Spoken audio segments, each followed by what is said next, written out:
Sugar Christmas night you gave me, a Mount Sergeant in the pantry. For the second sugar Christmas night you gave to me, two Patricia Stevens and a Mount Sergeant in the pantry.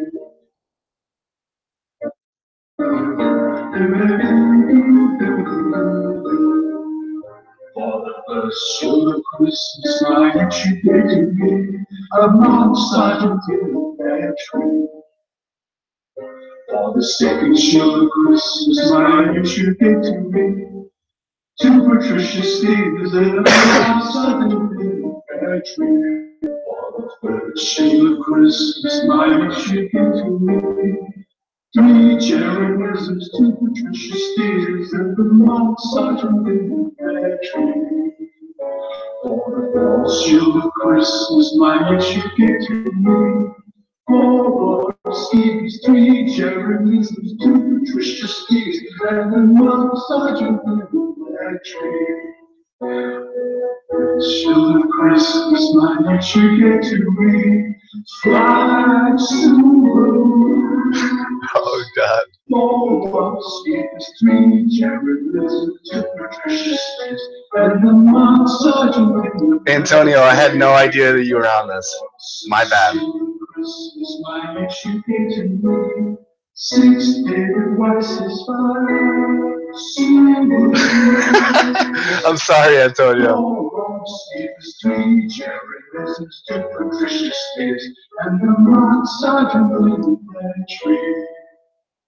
7 Shield of Christmas, my wish you give to me.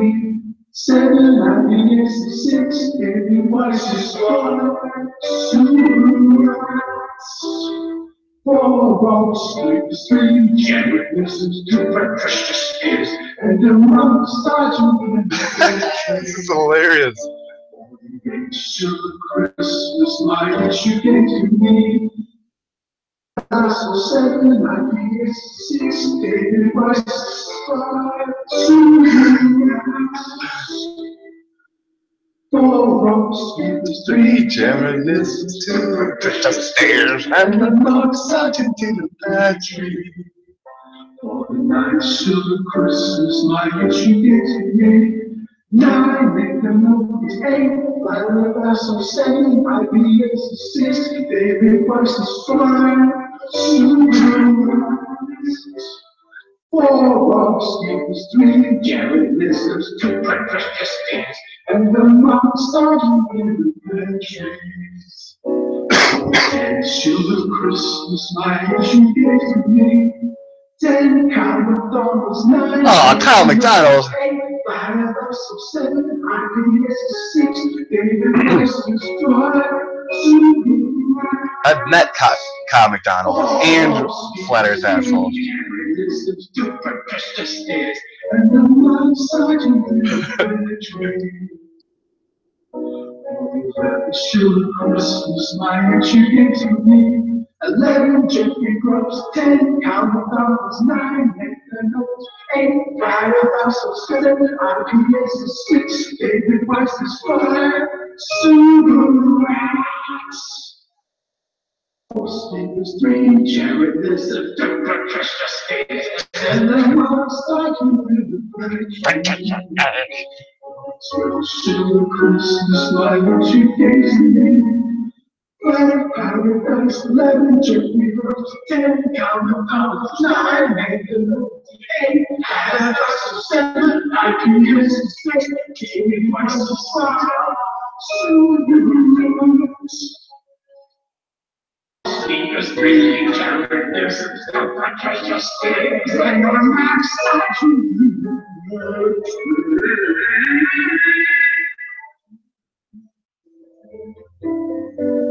Now, who the fuck did this? 66 subs, troll access, 12, the 12 Flat Earth Shields of Christmas. Oh man. Kyle McDonald. I've met Kyle McDonald. I met Flat Earth Asshole. I could not stop watching, Mark Sargent says. Cool. It was good. Look at Flat Earth Asshole. That's stupid fuck. It was good until you included me with all those loser shills. Lumping in me with the potatoes clue is like lumping in Tupac with the Backstreet Boys. But other than that, obvious mistake. It was funny. I gotta share that on fucking Twitter. Since I'm not allowed to be on YouTube except on my backup channel, because I called the Christian flat earthers out and they came after me. All their demons squawking, the venom of snakes spitting. They're scratching at my faces.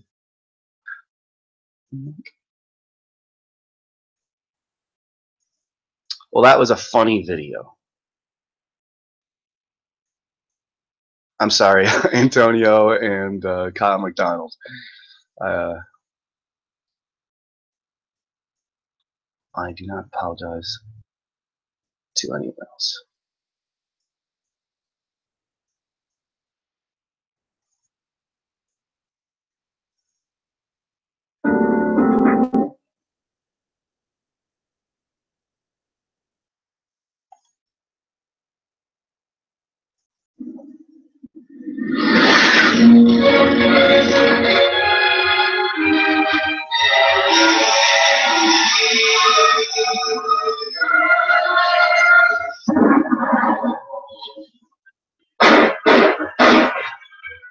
So I'm sitting here with Mad Mike Hughes. He's getting ready to launch his rocket in Amboy. We have a little bit of hurdles, but let me introduce you guys to Mad Mike here and let him speak a little bit about what's going on. Oh, great. Anyway, we're at Charlie's house for Thanksgiving Day.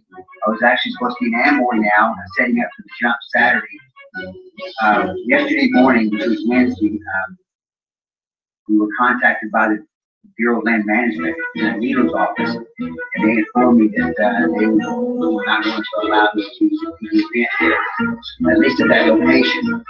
A year previously, when I asked for the permission, I guess the best way to do it, they had left it up to the FAA, and they said they had jurisdiction. Of course, the FAA, they didn't approve it because they can't honestly approve it. They just said, well, we know that you're going to do it. So basically, once this story broke Monday morning at 3 a.m. with the Associated Press, this thing blew up, went around the world. It was in the Washington Post, Boston Herald. It's been in Newsweek, Forbes magazine. There's people from all around the world wanting interviews in Germany, Romania.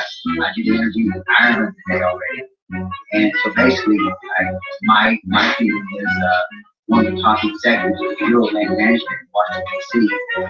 called Needles, California, and said, hey, who is this guy? What's going on? Who's the manager?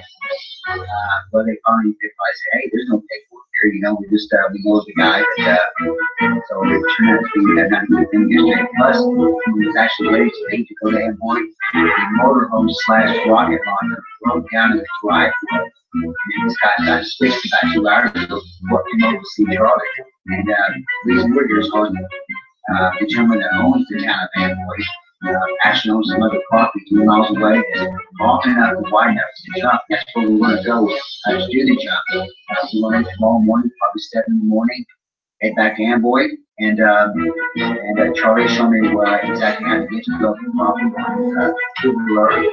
And that's where we're at. So it's been very disappointing, and I guess enlightening the last this whole week. Yeah, it really has been, but it's not easy because it has. So I want everyone to please stay tuned. I guess this is probably my first video on my YouTube channel. And my Hughes, and want to wish you the best all next week, and just everyone's support and prayers. Thank you very much.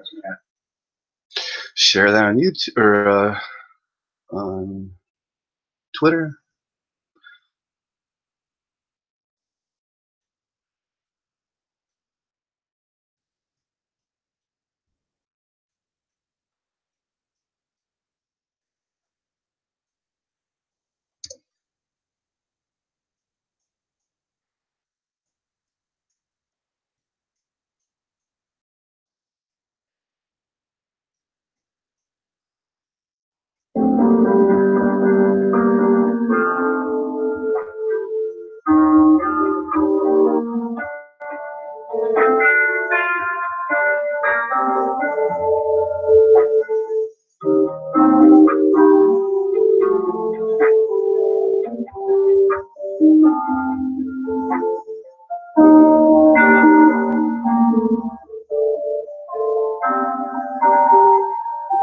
Yo, is this working?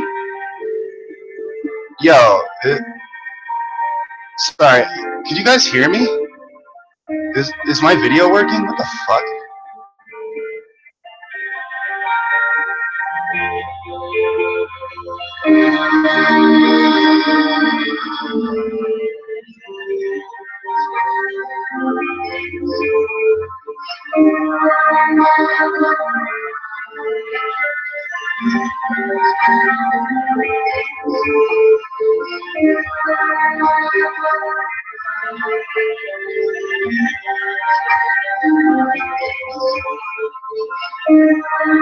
Yo, what's up, THC?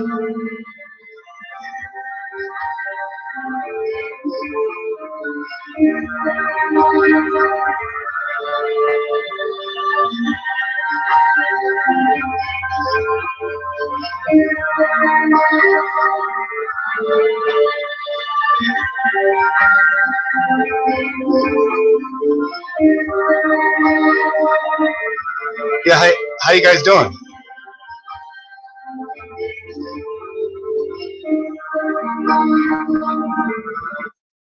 Yeah, so thanks for being here. How you guys doing? I had a decent Thanksgiving yesterday. A very traditional Thanksgiving. Got some farm fresh chicken wings, cage free, and made some homemade chicken wings, buffalo style. Had chicken wings for Thanksgiving. Homemade chicken wings for Thanksgiving. It was good, actually. Had some gin and juice, some gin and orange juice. Smoked some good weed. Trying to be, well, being more appreciative of things, slowing things down. It was kind of a blessing in disguise to get kicked off of Facebook and my main channel, I guess. I can slow down again, figure out how to do nothing better. I'm really, really good at doing nothing.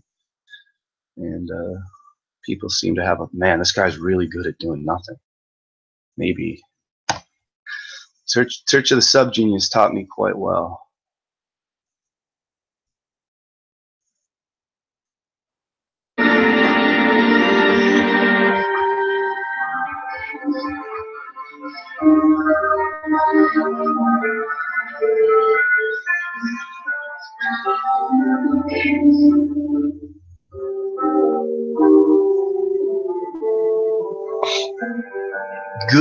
Good times for all. What's up, dude? What's up, Antonio? I'm sorry about that video earlier. 5 super rats. I don't know about that wobbly boost. I don't know if Mad Mike is a compulsive liar and a thief on a mission improbable for the gullible. I don't know.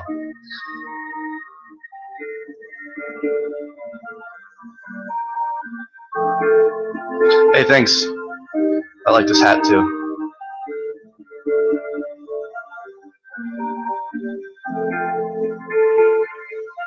Hey, what's up, Night Angel?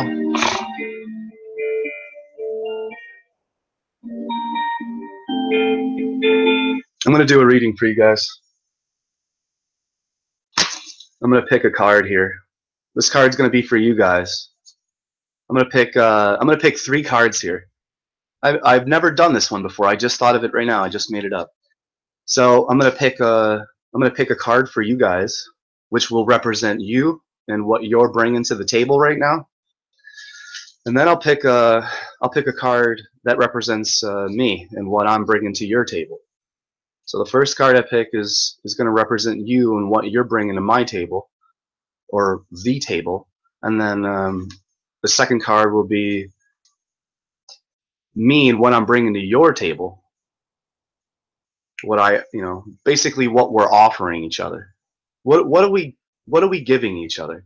So the first card will be what you're basically, you guys listening and watching, what you guys are bringing to the table, what you're offering me and giving me. And then the second card will be what I'm bringing to the table, what I'm offering you and giving you.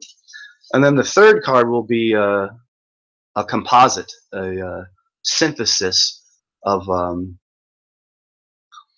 the two, you and I, what we're giving to each other, and then what that will create as an act of alchemy. So we use fusion, and we fuse our ideas together. And the third card will be what what direction we're taking this then, where this is going. I like that idea. I just thought of it now. If you can press the like and share button and subscribe to this little GPS Globehead Subgenius backup channel, that'd be nice. Such assholes. Take down my main channel. What the fuck did I do on my main channel? How did you take down my main channel? It's probably because I was challenging Troll Team 6 and and I told him to shut down my channel, basically. It's like I called out the Christian flat earthers and then I lose my Facebook because of that, and then my YouTube is down. Fucking weird. Was it the Christian flat earthers? Was it Troll Team 6? Are the Christian flat earthers Troll Team 6? Do they work together with Troll Team 6? I wouldn't fucking doubt that at all. So I'm shuffling these cards. Actually, I'm gonna go take a bong rip real quick. We'll put these cards down. Put on some more music. Oh, I want to put on a song called actually, fuck it.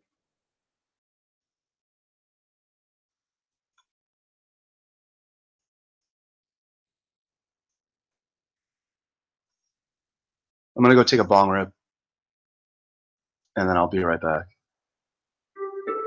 I'm gonna play some music for you guys to relax to. This is We Are Happy Plants. This is called Tao.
All right, Mr. Bear.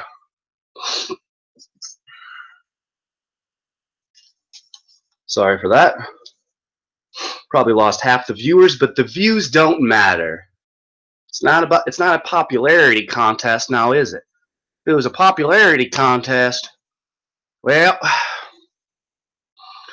I just turned myself into a woman.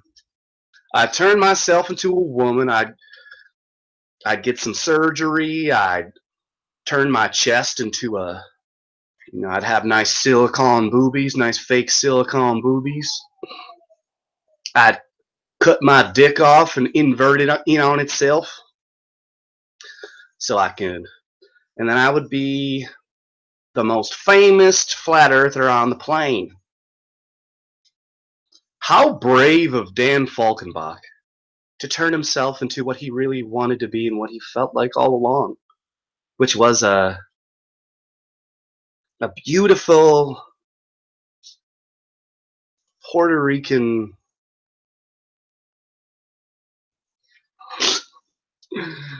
oh god. All right.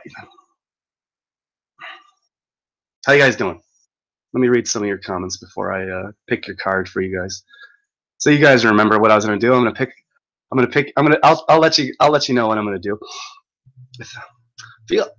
Well, I'll tell you one thing. I feel a lot better than I did about 10 minutes ago because I suddenly got a little pep in my step. I said, I feel you.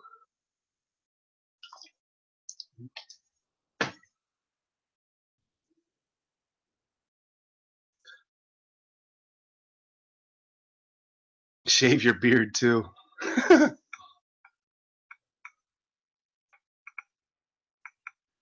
So here goes.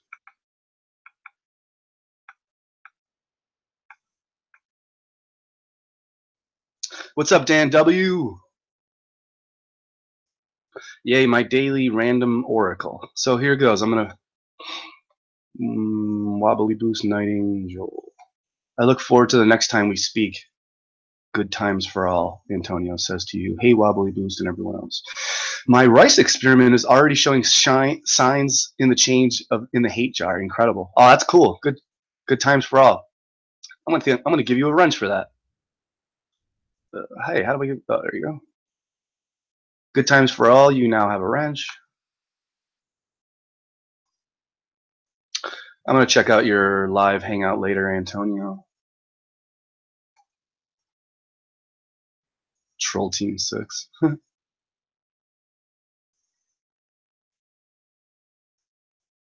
There's been.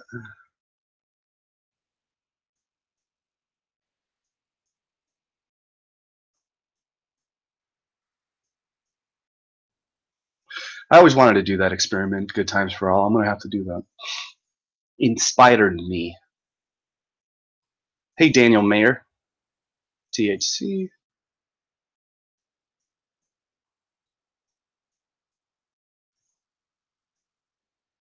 Huh. That's pretty cool. Pardon me?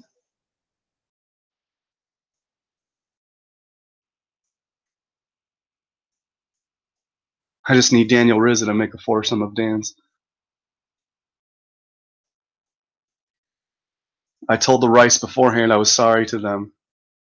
But, oh, that's pretty cool, Good Times for All. I told the Rice beforehand I was sorry to them all, but their sacrifice will help me know myself better. I hope it understands, but I still feel bad doing it. Wow, that's really empathic of you. Good Times for All. I can relate to that. I probably will do the same thing. That's you're such a compassionate person that you apologized to the Rice beforehand. That's a very it's a very noble thing to do.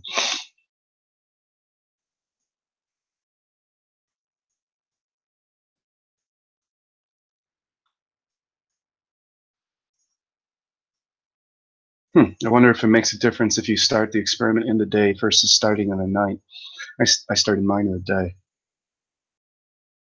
It's a good question. I've been hearing lately that the moon is like a succubus. Like the moon literally steals your energy. Like it takes your, if you walk in the moonlight, that you're dying faster than if you wear a white cloth over yourself, then the white light will absorb into the cloth and not touch your skin. And apparently that it kills you. It's like a vampire. It's a succubus. The moon is. The sun is. These are different. This is not my theory. These are different people's theories.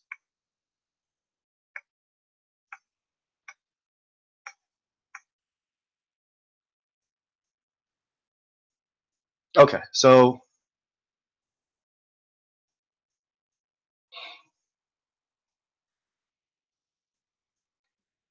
what's going on? What the fuck are you gonna do? Wait, Daniel Mora, another Daniel. What's going on? What the fuck are you gonna do, Dan? I'm gonna pick a fucking tarot card, and hold on. I'm gonna pick 3 tarot cards. I'm reading comments right now. Fucking settle down. I have been doing it as soon as I get up. Okay, cool. Cool. The Damned.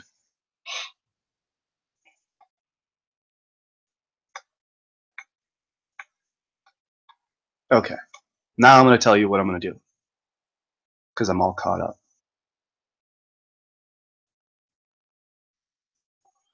Truth Seeker, CTS. Now that is a very wise hat. Not sure it would look the same in my head. Staying in at night, Dan W. Alright, so this is what I'm going to do.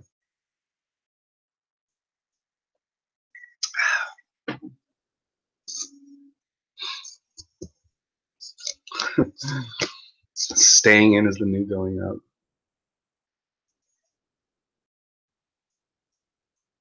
Alright.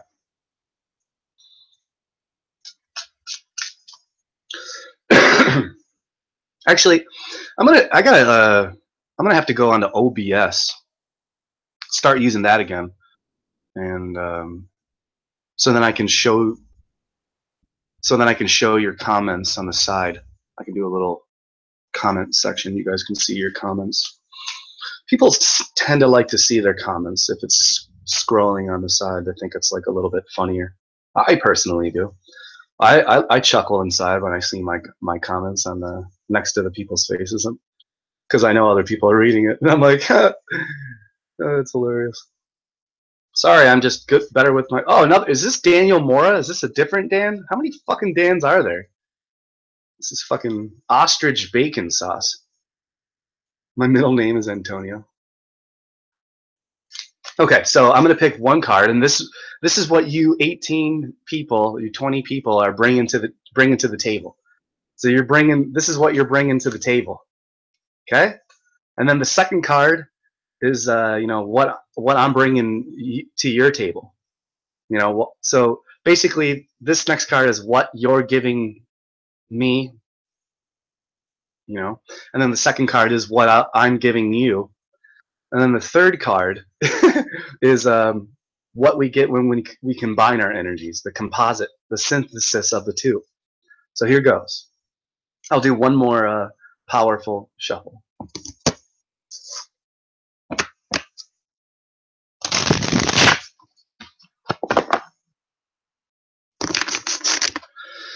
Okay.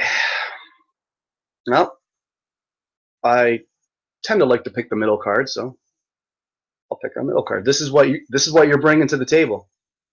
Okay, this is what you're bringing me to the table. Right here. Huh.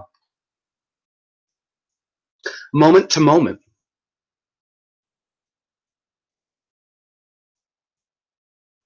Oh wow, this is a really cool card.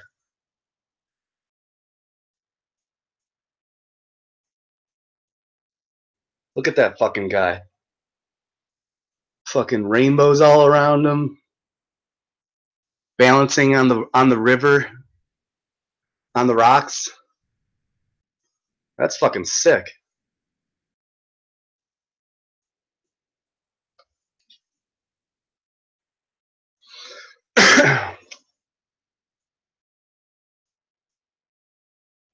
I'll probably pick schizophrenia as a card. I'm giving you schizophrenia.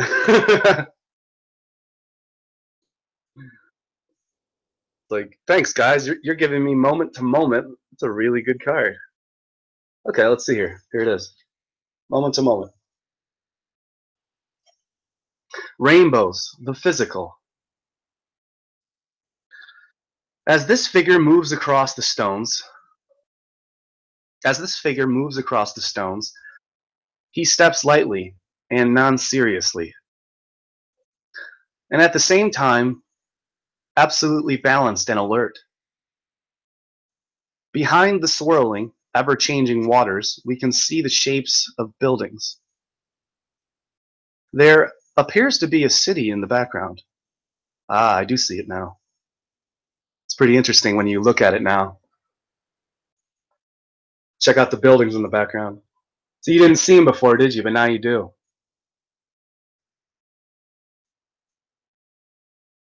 The man is in the marketplace, but at the same time outside of it. Oh.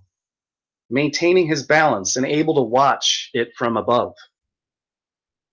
This card challenges us to move away from our preoccupations with other spaces and other times, and stay alert to what is happening in the here and now. Life is a great ocean in which you can play if you drop all your judgments, your preferences, and all the attachment to the details of your long-term plans. Be available to what comes your way as it comes. And don't worry if you might stumble or fall. Just pick yourself up, dust yourself off, have a good laugh, and carry on. The past is no more, and the future is not yet. Both are unnecessarily moving in directions which don't exist. One used to exist, but no longer exists, and one has not even started to exist. The only right person is one who lives moment to moment, whose arrow is directed to the moment, who is always here and now, whoever, wherever he is. His whole consciousness, his whole being, is involved in the reality of here and in the reality of now. That's the only right direction. Only such a man can enter into the Golden Gate. The present is the Golden Gate. Here now is the Golden Gate. And you can be in the present only if you are not ambitious. No accomplishment, no desire to achieve power, money, prestige, even enlightenment, because all ambition leads you into the future. Only a non-ambitious man can remain in the present. A man who wants to be in the present has not to think. He has just to see and enter the gate. Experience will come, but experience has not to be premeditated. Remember what I said earlier about how I'm good at doing nothing? How I'm one of the best people at doing nothing, and other people get angry at me. They're like, hey, he's good at doing nothing. That's called being non-ambitious. So it's quite a relevance card that, so you guys are helping me be non-ambitious. So I thank you for that. I thank you, all of you, 20 of you, for helping me be non-ambitious. And you guys are helping me go moment to moment and live moment to moment, not think about the past and not think about the future. No accomplishments, no desires to achieve power, money, prestige, and even enlightenment, because all ambition leads you into the future. Only a non-ambitious man or woman can remain in the present. A man who wants to be in the present has not to think. He just has to see and enter the gate. Experience will come, but experience has not to be premeditated. Basically, don't really plan too much. Yeah, basically, it's telling you all to become subgeniuses, because one of the first things you do as a subgenius, as an official member of the subgenius, is to quit your job. So you quit your job. One of the first steps of the subgenius, immediately quit your job, which I did, and then your mission is to get your Slack back. And it's interesting because Slack sometimes is about achieving power, money, prestige, and even enlightenment. So joining the Church of the Subgenius put me in a weird, in a bigger void than I'm already in.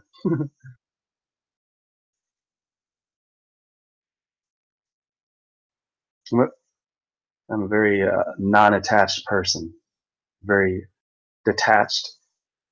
I remember sitting on a train, and I was going to a comedy show, and I was just sitting on the train, and I read a book earlier that told me, to be non-ambitious and to be desirelessness, or wait, yeah, to be desireless. So I was sitting on the train, and I'm like, I know, I've been desireless for a pretty long time. So then I was thinking about like what I want. Am I doing what I want with my life? And I was sitting on the train going to the comedy show. I was going to where was I? That whole fucking train ride was crazy.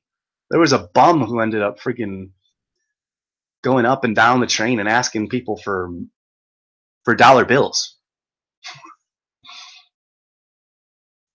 He was screaming at everyone.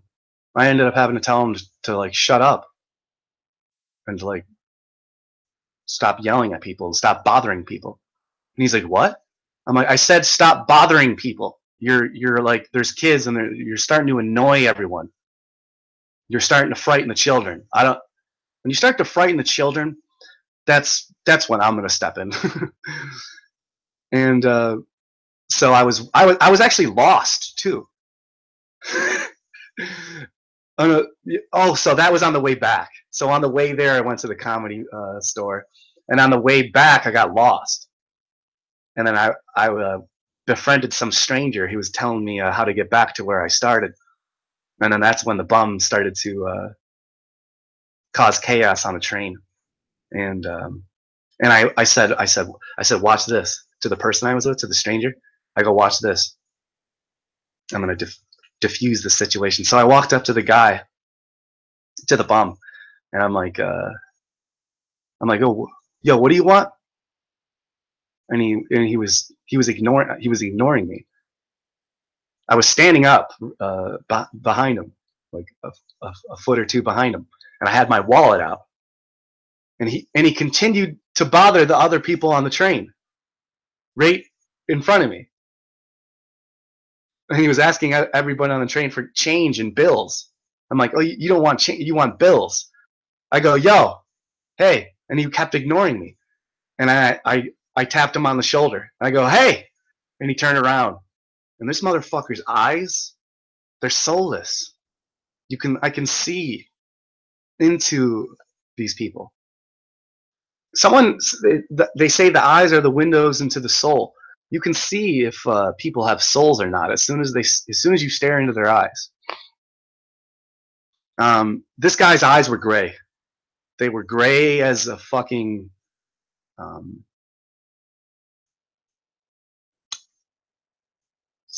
freaking my hat. And then I'm like, yo, I got some money for you, dude. I've been calling you for like 30 seconds. And he's like totally discombobulated. Didn't even know that I stood up and was yelling, calling to him. They don't hear anything. They're in their own world. You got to snap them out of it. You got to snap them out of it. And fucking, I had a 20 and a whole bunch of singles. And so I didn't want to give him the 20. And I took like 3 singles out. And I'm like, yo, here you go. And then I realized in my head that I was being greedy and selfish. Like, why didn't I give him all the rest of the singles? I've given hundreds of dollars away to homeless people. Well, hundreds. So this isn't new to me. And I mean, it's really like I've seen homeless people take the money that I just give them and I go straight to the liquor store. I followed them. That's right. I followed them after I give them money. I followed more people than you can possibly imagine. What do you mean followed? Meaning I'll give you something and then you'll walk away and then I'll follow you without you knowing that I'm following you. Like you'll turn around and then I'll instantly be hiding behind a little skinny tree like Bugs Bunny. Somehow I fit behind the tree and you don't see me. And I followed people that I thought were following me. I followed people that I thought were spying on me at the place that I was living. The thing about me doing these experiments, is that I turned out to be right half the time. I noticed that a whole bunch of bums were starting to learn my route back to my home in the parking lot that I was living at in my car. And then I noticed that these bums in Los Angeles, they would start to follow me and like, where's this guy going? This fool's got an iPad, a backpack. He's got nice clothes, a computer, a wallet. They pay attention to you more than you think. Matter of fact, I started to notice that these bums were following me back to my parking lot that I was living at in my car. And there was 5 levels. I usually sleep on the 3rd level, the 3rd floor. And the 5th floor was actually there's no roof on it. It was just sun. It's I remember eating lunch and on my computer, and I looked over, and I seen some people in the alleyway looking at me, and they were and when I looked over, they lurked back into the alleyway, and I'm like, oh fuck. I'm like, there's people in the goddamn alleyway that are looking at me like they're like, I've been walking by and seen people, bums, fucking each other in the alleyway when there's children walking by. I've seen, you know, I'm not even gonna get into this to the stuff. I've seen people get stabbed, like civilians get robbed and then stabbed. Well, actually, the civilian stabbed the fucking the bum. The bum robbed the civilian, and then the civilian pulled out a knife and stabbed the bum. It was fucking crazy, and that was right where I was living at. It's called Skid Row in downtown Los Angeles. You might want to look that place up. It's a nice nice place. There's cities called like Tent City, and there's just tents. People don't even, they're laying down as they're sleeping and they're pissing and shitting. There's piss and shit, dirty dirt, debauchery. It stinks. And then 2 blocks, what's it called? 2 blocks later, you'll be in a rich part of Los Angeles. 2 blocks later, you know, there's really nice buildings and nice restaurants. Totally fucked up.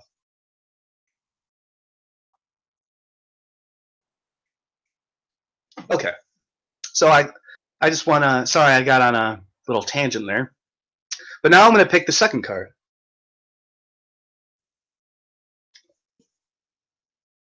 Wait a minute. Yeah, I don't think I have to shuffle it. Should I? I don't think I have to shuffle it. No. So now I'm just going to pick now I'm going to pick the second card, which is what I'm bringing to the table. So you brought me moment to moment, and so I'm just going to pick another card here, and this is what I'm bringing to the table. Honestly, the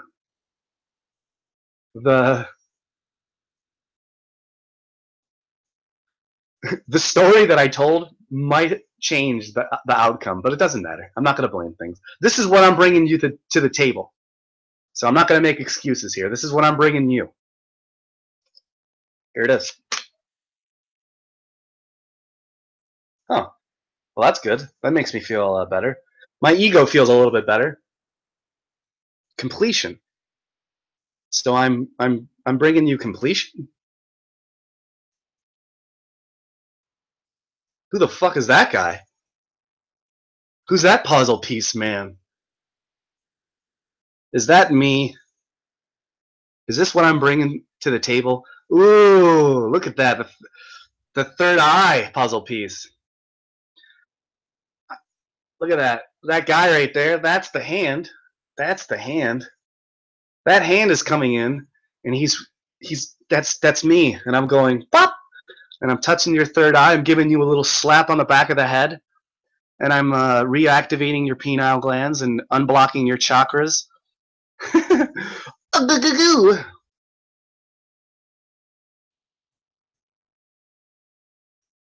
Okay. So your card was a minor arcana card, and my card, as you can see, is a major card. So, you know, you guys are major, and I'm minor. Or you guys are minor, and I'm major. Hey, it's the cards that picked it, you know? I'm just fucking around. It's just my ego rubbing piss in your face. So here goes. Completion. This is what I'm bringing to your table.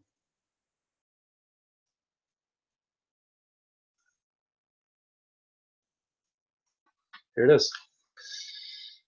Completion.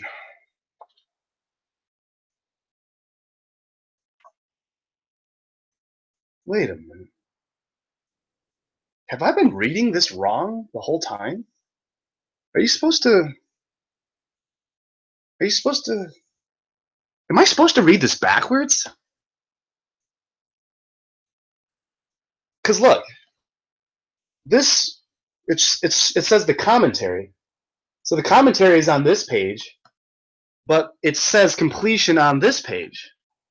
So it's almost like I should read this page first and then read backwards. So have I been reading these things backwards all along? Are you supposed to read this page first and then read this page? So I've been reading like the last part first and then the first part last all along. I feel like that's what I've been doing. So I'm going to read this page first and then go backwards. I think Osho did that on purpose to fuck with my mind, because I've been using this book for over a year now, and about 2 years now, and I'm pretty sure I've been reading these all backwards. I've been reading it like thinking you're supposed to read it from this page to this page like you do in American books, but I'm pretty sure you're supposed to read this page first and then this page. So I'm going to switch it up.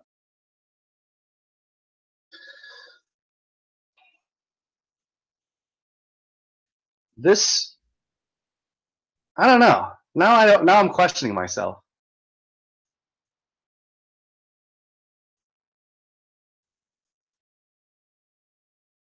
You know what? No, this is not going to be hard to keep up with, Antonio. I'm going to read it normally, like I normally did. Okay? Osho is definitely a fucking troll. Are you kidding me? Read his autobiography. He's fucking unbelievable troll. He would purposely do things to piss people off, like whole countries. Here, so this is what I'm bringing to your table. Here is the last piece of a jigsaw puzzle. Here is the last piece of a jigsaw puzzle is being put into its place. The position of the third eye, the place of inner perception. Even in the ever-changing flow of life, there are moments in which we come to a point of completion. In these moments, we are able to perceive the whole picture. The composite, interesting, because I said that the next card is going to be a composite of yours and mine. In these moments, and you guys gave me moment to moment, and this is like a completion even in the midst of the moment to moment. So even in the ever-changing flow of life, there are moments in which we come to a point of completion. In these moments, we are able to perceive the whole picture, the composite of all the small pieces that have occupied our attention for so long. In the finishing, we can either be in despair because we don't want the situation to come to an end, or we can be grateful for and accepting of the fact that life is full of endings and new beginnings. Whatever has been absorbing your time and energy is now coming to an end. Whatever has been absorbing your time and energy is now coming to an end. In completing it, you will be clearing the space for something new to begin. Use this interval to celebrate both, the end of the old and the coming of the new. This is the way of Zen. Not to say things. This is the way of Zen, not to say things to their completion. Yeah, I do that a lot. I don't finish my stories and thoughts on purpose. I kind of like, it's just like a trail of breadcrumbs that I want. I want certain people to be able to sniff them out and follow them. And then remember when you said that randomly? Could you?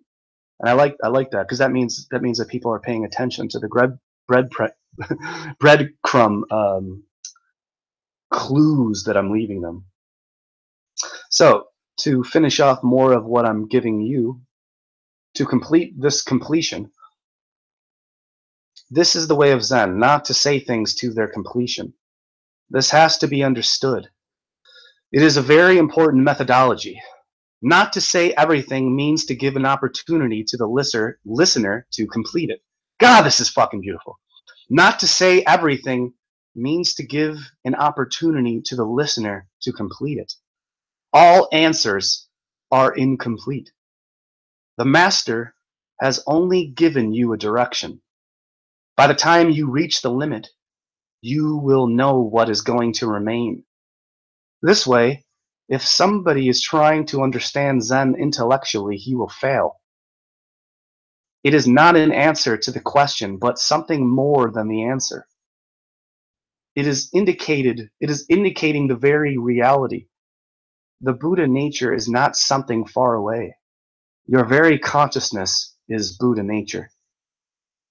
And your consciousness can witness these things which constitute the world. The world will end, but the mirror will remain, mirroring nothing. It's funny because I was talking about how I'm good at doing nothing. I'm a master of nothing. The world will end, but the mirror will remain, mirroring nothing. So I'm mirroring nothing to you. I bring completion by letting you listen, or by trying to let you listen. I don't know. What do you think about that? See you later, Antonio.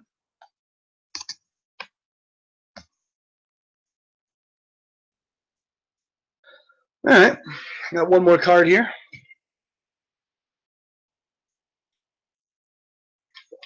We got one more card, and that's the synthesis of both of us.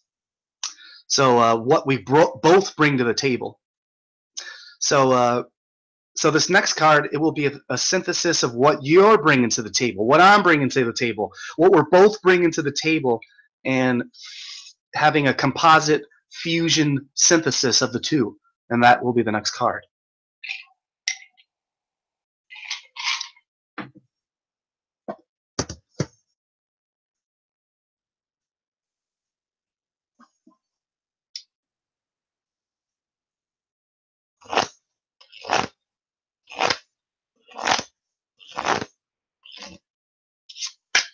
Picked it.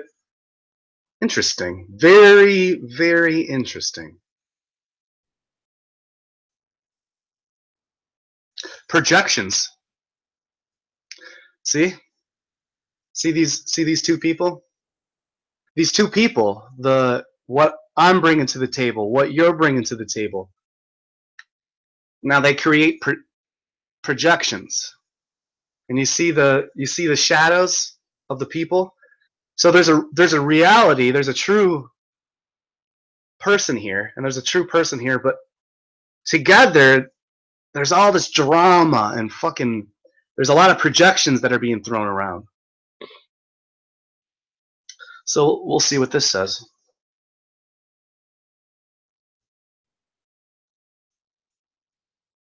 Here it is. Projections.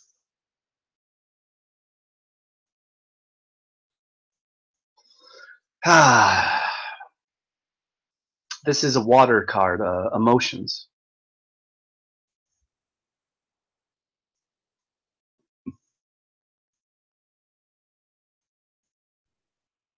The man and woman in this card are facing each other, yet they are not able to see each other clearly.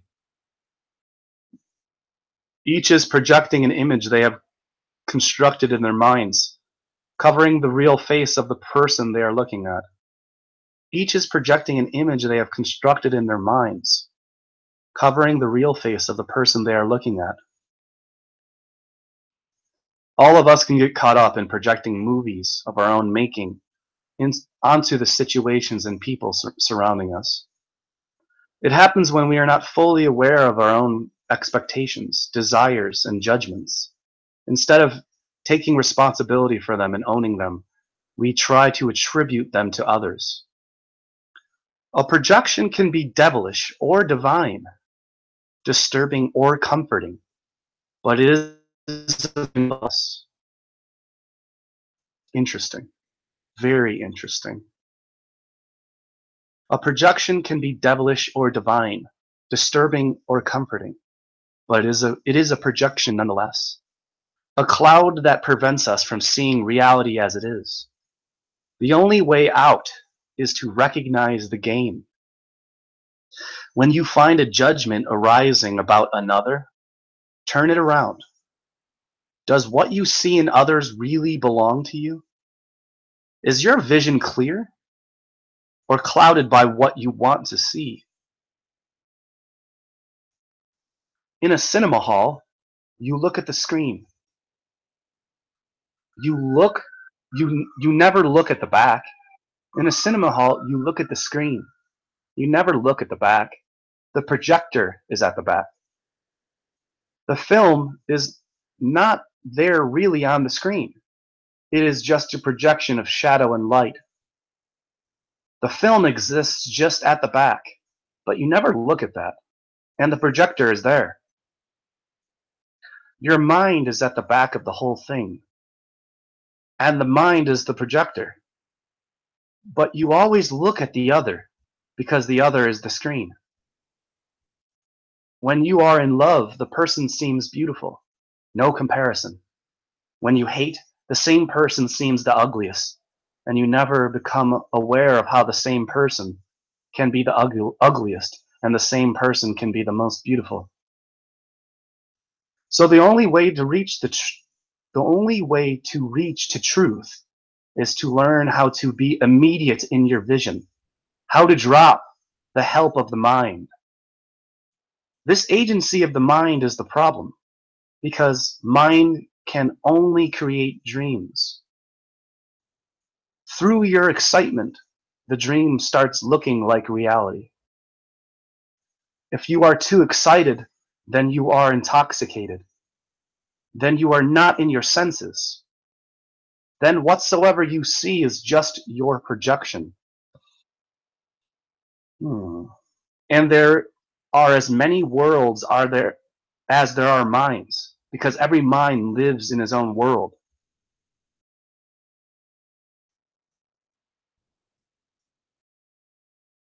And whatsoever you see is just your projection. If you are too excited, then you are intoxicated. You are not in the senses. Then whatsoever you see is just your projection. There are as many worlds as there are minds, because every mind lives in his own world.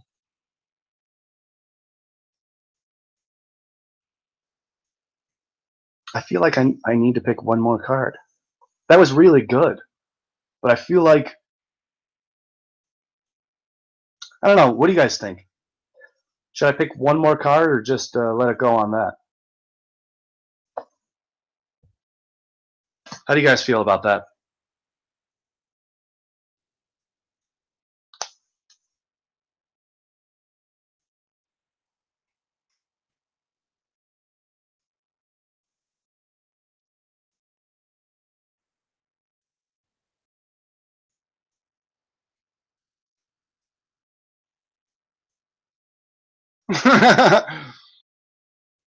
Dan W. Night Angel, Pete Shea, said the third eye was the penis.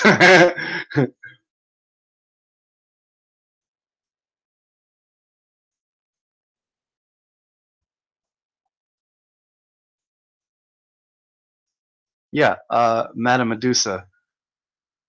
Antonio Subarats, I heard you mention Bob Marley died of cancer. I didn't watch the show live, so I couldn't comment. Cancer was the official story after his failed assassination attempt. Yeah, I know. I was the one who was talking about that with Antonio. I said that all of your heroes have died of either cancer, a heart attack, or they committed suicide. And yeah, Bob Marley we were talking about him. He died of cancer after his failed assassination attempt.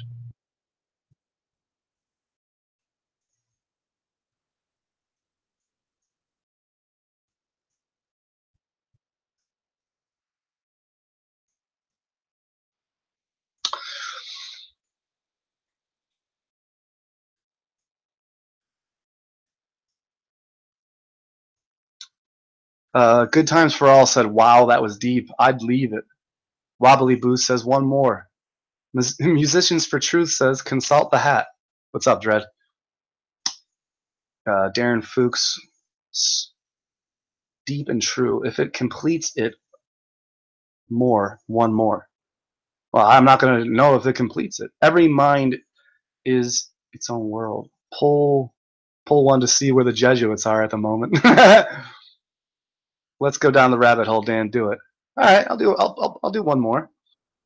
In that case, I'm going to take a fucking one more bong rip, and I'm going to fill up my cup with a little bit more spirit and orange juice. Yo, What's going on, Synthetic? AKA Musicians for Truth. I'll be back in a. I'm gonna put on some music for you. Put on some music for you like I usually do.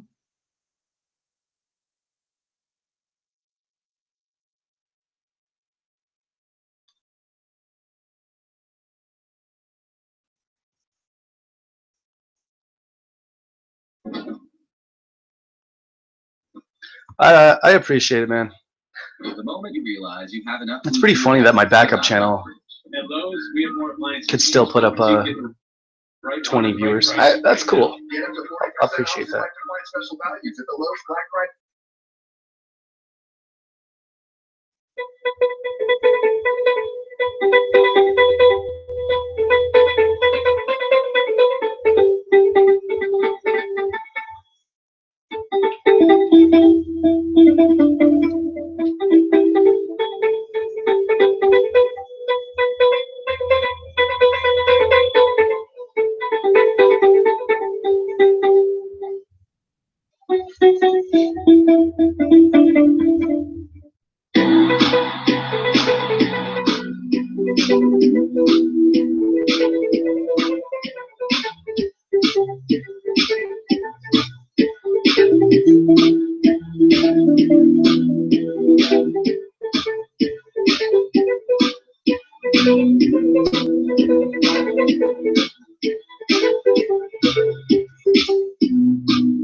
I'm reading.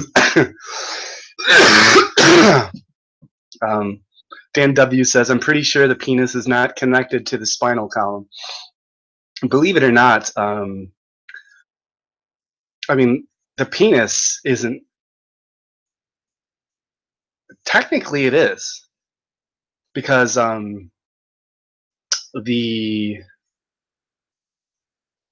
Kundalini energy, which you can cultivate yourself through the penis, instead of ejaculating ejaculate, you actually, instead of sending your energy outward into the physical world and wasting it, seed wasting, you're actually ejaculating inward. So you're bringing instead of pushing the energy outward and receiving pleasure for a moment, and you actually, it's a tantric cultivating of sexual energy, which is what Pete Shea is talking about. It obviously is connected to the third eye, the pineal gland, because when you're bringing the energy inward, it goes through your penis and up your spinal column, and obviously through your third eye. So Pete Shea is actually correct about that. Believe it or not, Pete Shea is actually correct about that.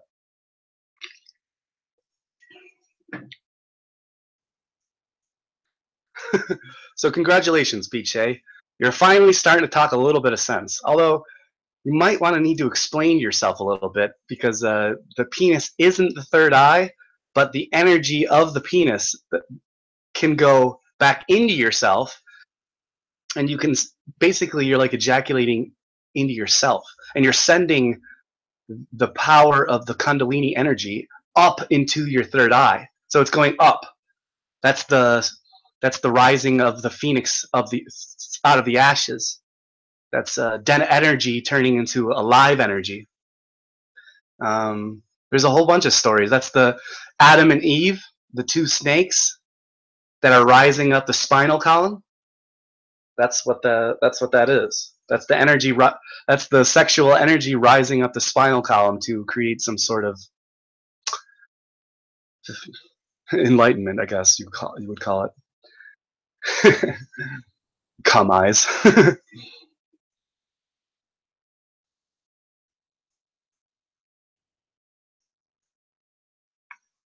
Did I miss the last card? No, you didn't. Daniel Meyer, you need a nice mage robe with the hat. I have a mage robe. I'm just not going to wear it because it's too fucking hot. So that's why I'm shirtless.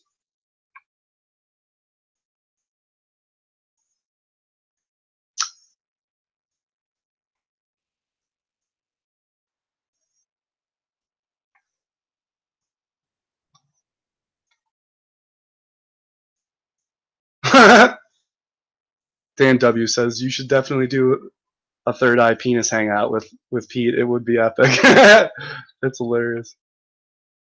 Did I miss the last card? No. I'm gonna pick I'll pick one more card just for shits and giggles.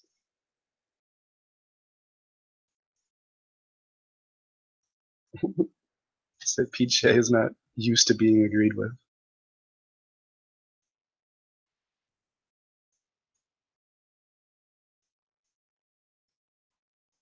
I can make I make memes every fucking day. Whoever can make a meme, can you do a picture of Ned Kelly and write Australia's first tinfoil hatter?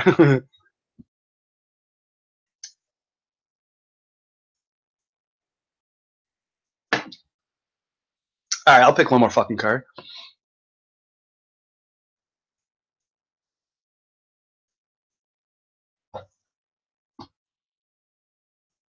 Alright, okay, I'll pick one more fucking card.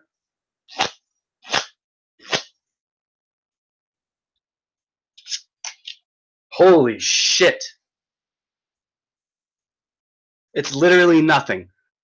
This is totally fucked up. I've been telling the whole time I'm a master of nothing, how people get angry at me for being a master of nothing, and hey, this guy that's totally fucking crazy.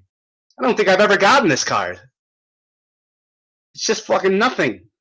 It's fucking black. It says nothingness. Yo, this is fucking perfect. I mean, I've been talking about this my entire hangout. This is fucking crazy. This is gonna be fucked up. This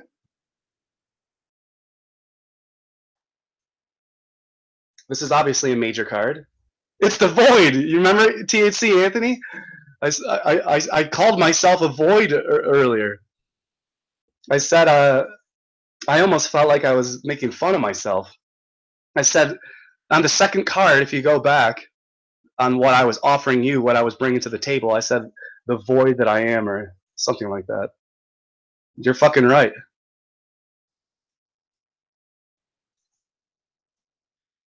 What is this one? 5? Wow. Well, here it goes. It's not that much. It's not long. Completion, then a void. Yeah, this is nothingness. So we got, first you guys brought to the table moment to moment. And then I brought completion. And then the third card was the synthesis. And that was, what was the third card?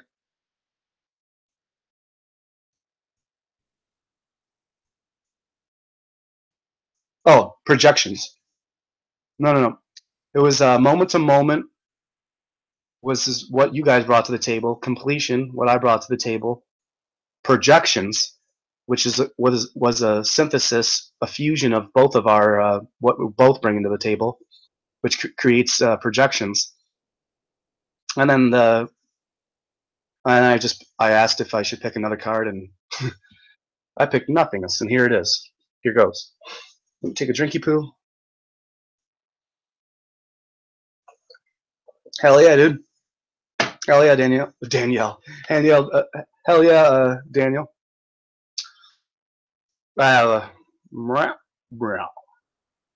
Okay, here goes.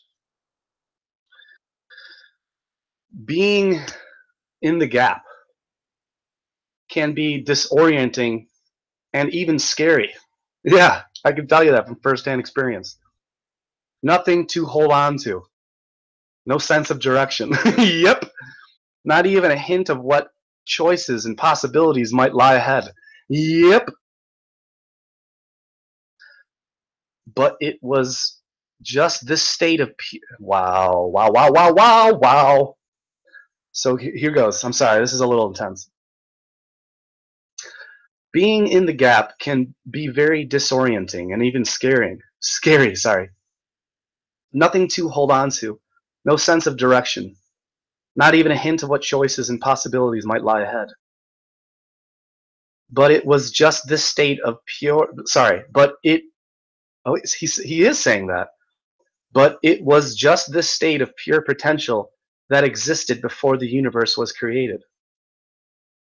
All you can do now is to relax into this nothingness. Fall into this silence between the words. Watch this gap between the outgoing and incoming breath. And treasure each empty moment of the experience. Something sacred is about to be born.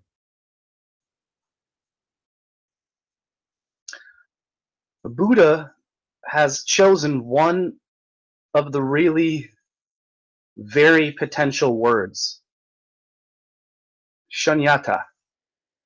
The English word, the English equivalent, nothingness, is not such a beautiful word. That's why I would like to make it nothingness. Because the nothing is not just nothing. It is all. It is vibrant with all possibilities. It is potential, absolute potential. It is unmanifest yet, but it contains all. In the beginning is nature. In the end is nature. So why in the middle do you make such a fuss? Why in the middle, becoming so worried, so anxious, so ambitious? Why create such despair? Nothingness and nothingness is the whole journey.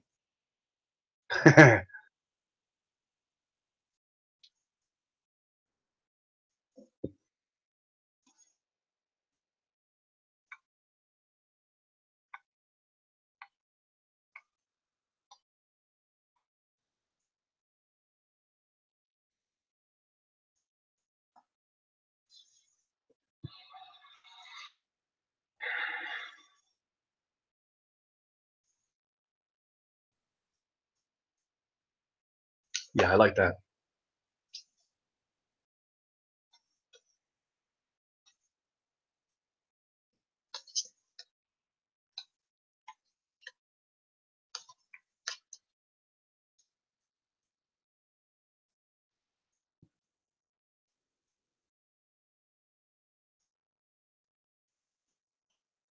First, it was that.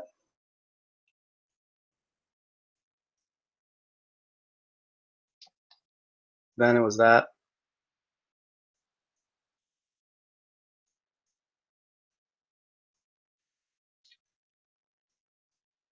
Then it was that.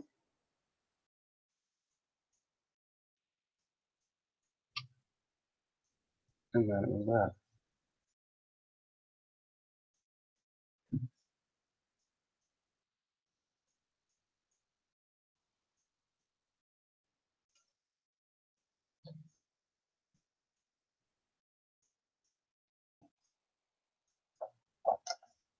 Time to read another game. Time to play another game. It's time to play a game. You want to play a game? Let's play a game.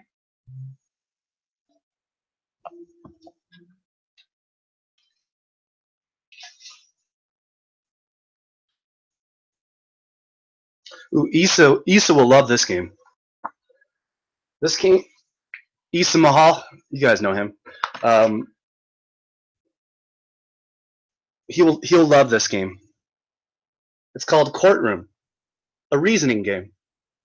So we're gonna play Courtroom, a reasoning game. So tell Issa to come over here. We're gonna play Courtroom, and this is a reasoning game.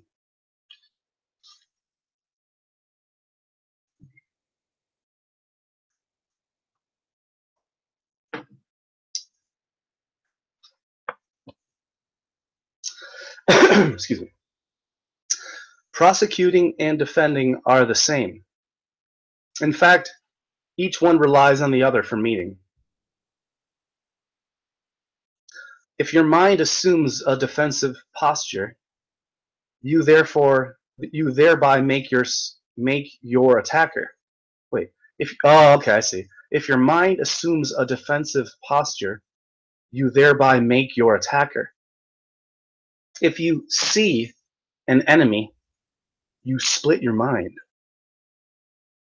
Safety lies in wholeness and acceptance and in the awareness of oneness.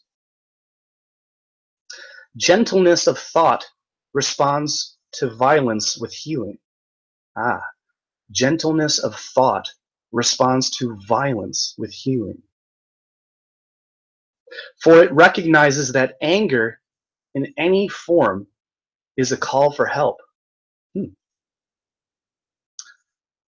There is nothing practical in assuming that reality must be guarded against. If it would indeed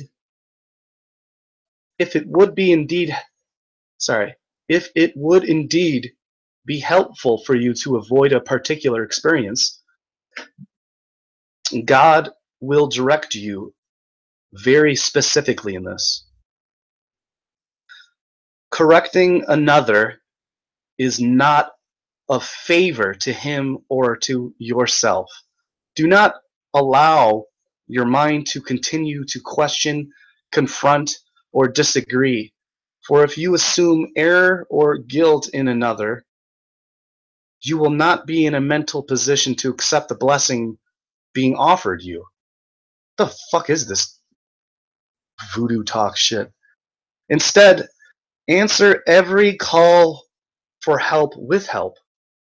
Yeah, I'm very good at that. Every question of innocence with an inner smile and nod. You are a healer, not a destroyer, and you make no judgments concerning the form in which your love and understanding is requested.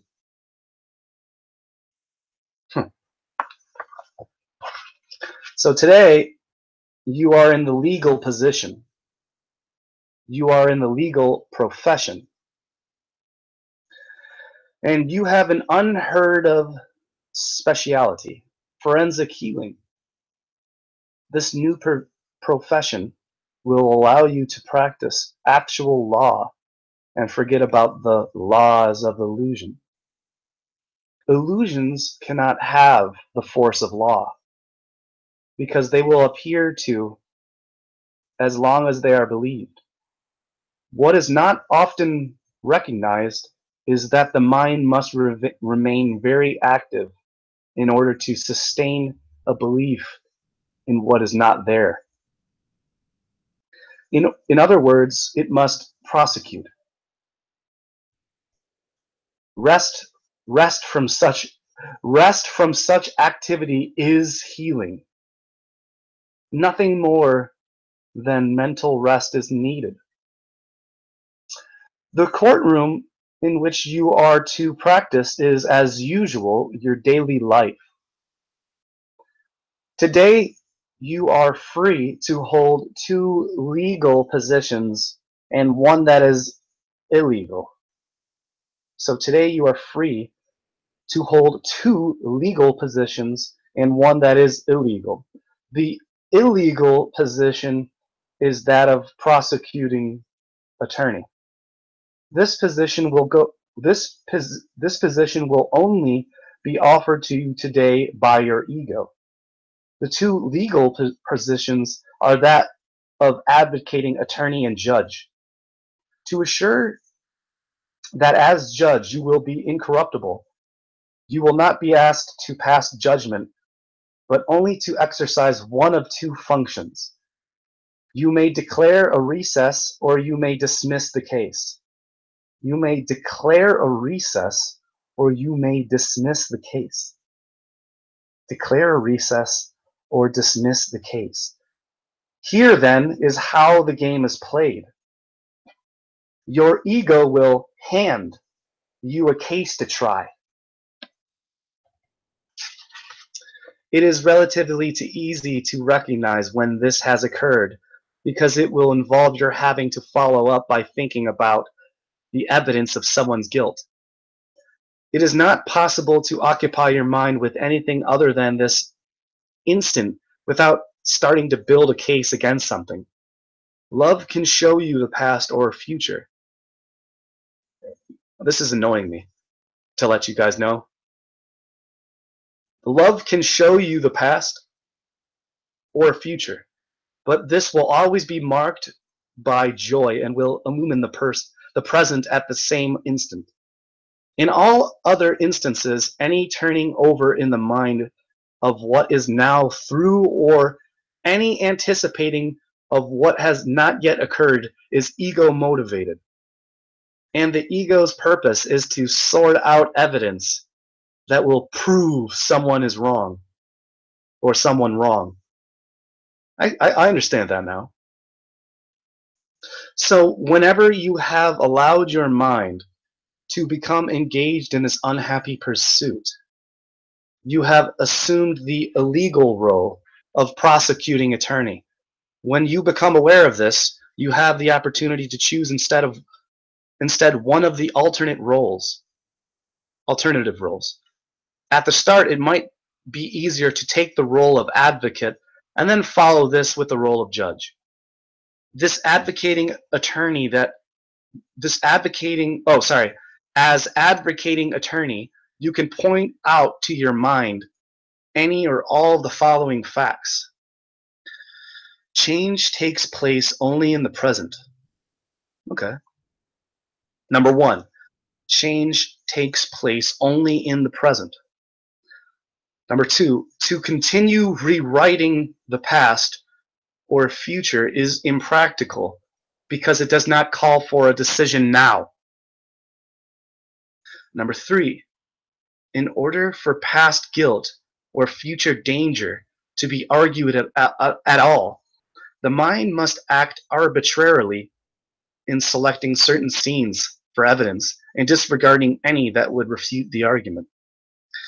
Number four, this mental activity does not make you happy or safe, and so does not allow you to be open to those around you. I see. So this mental activity does not make you happy or safe, and so does not allow you to be open to those around you. I can totally understand that. Number 5, you do not want what thinking about. I think that's a typo. Let me try to read it again. You do not want what thinking about the past or future has to offer you. Oh, okay, I got it. It says you do not want what the thinking about the past or future has to offer you.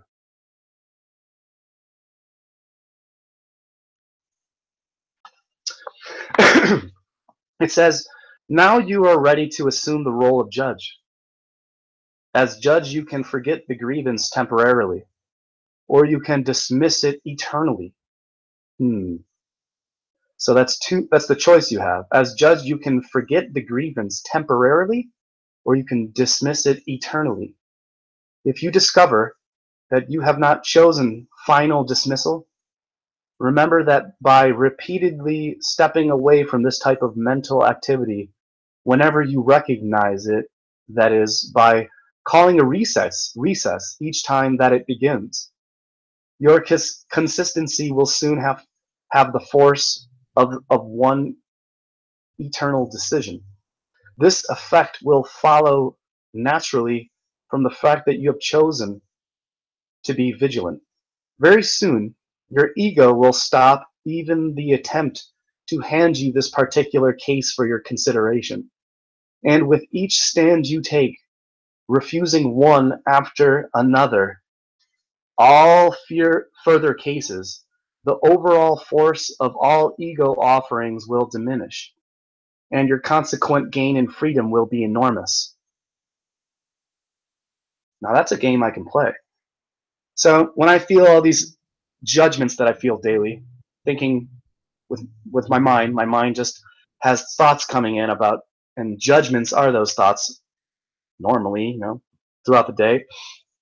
And I tend to laugh at those judgments, but sometimes I take those judgments seriously. But not recently, I haven't been. So if you can dismiss, you can just like forget the grievance temporarily, or you can dismiss it eternally. So you can, yeah, that's a good one. I like that.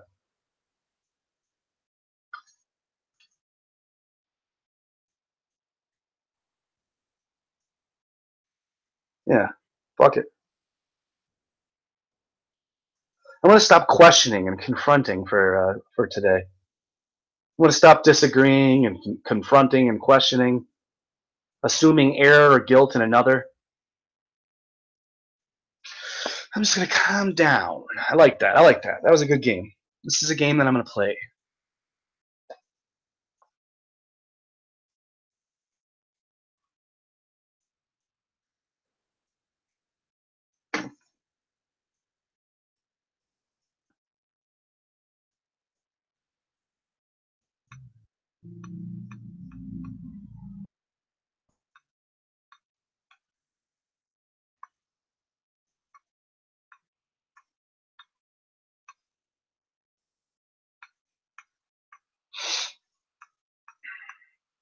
What's up, Rock Vibrations?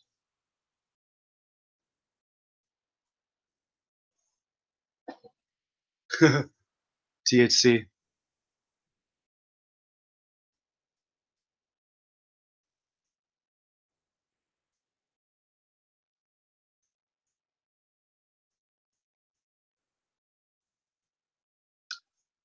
Live in the moment. Complete yourself. See through the projection until the journey ends. Well, whenever that happens.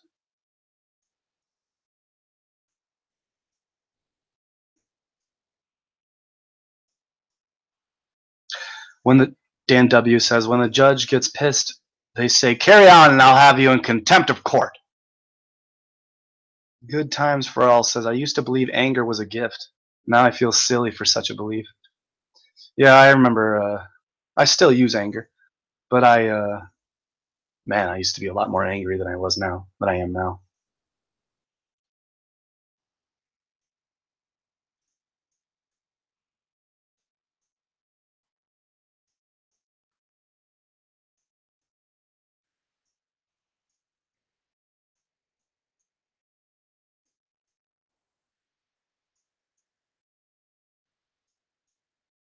Christians are the only truthers. That's hilarious. MG42 Pillbox says. Oh, that's funny. That was a good one.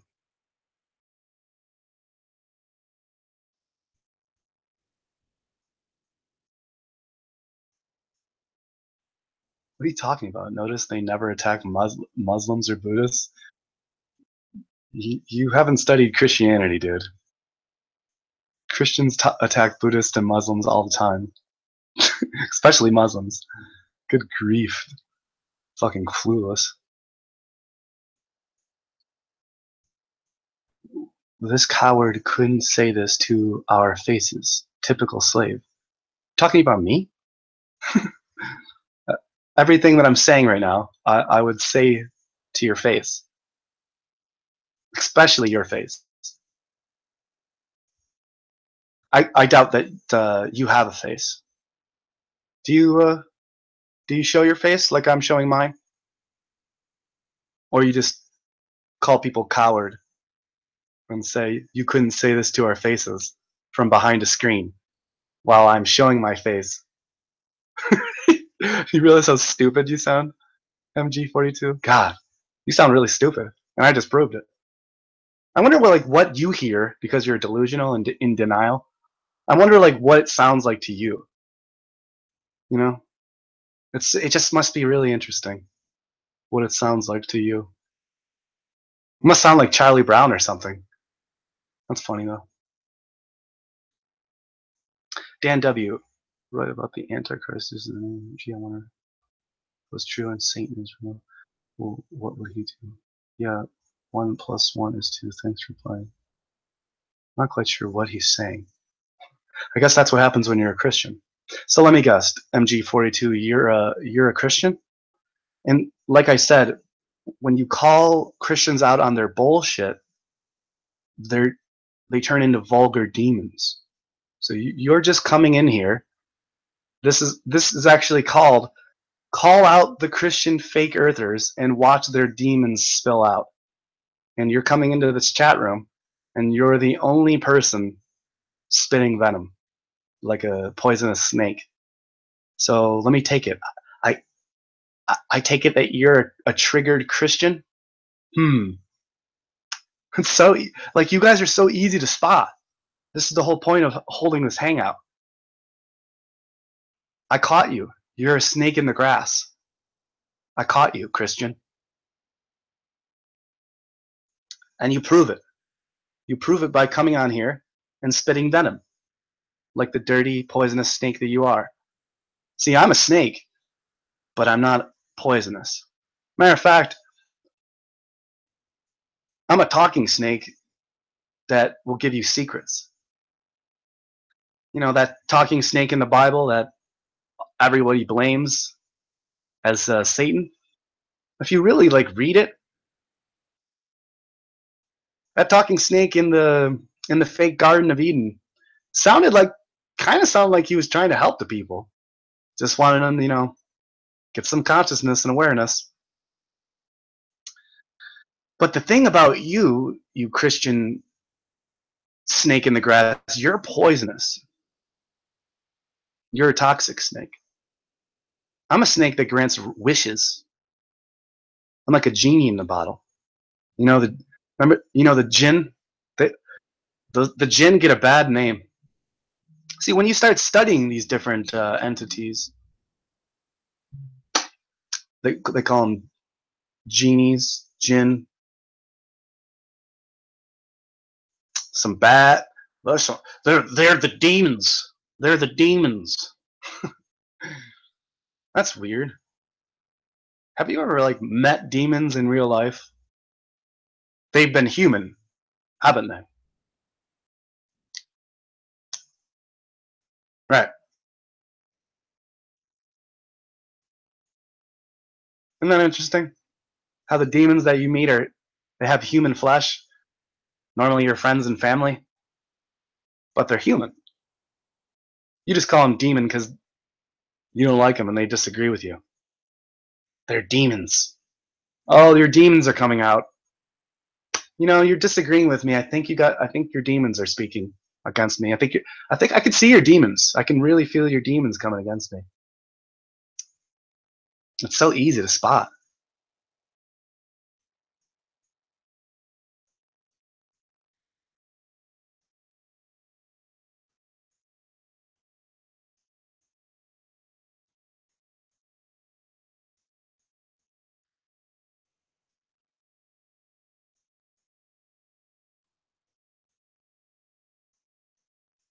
Yeah, exactly. Good Times for All says, how many experiments have you done and shared with others? I mean, I've done plenty of experiments and shared with others. So he's asking that to you, MG42.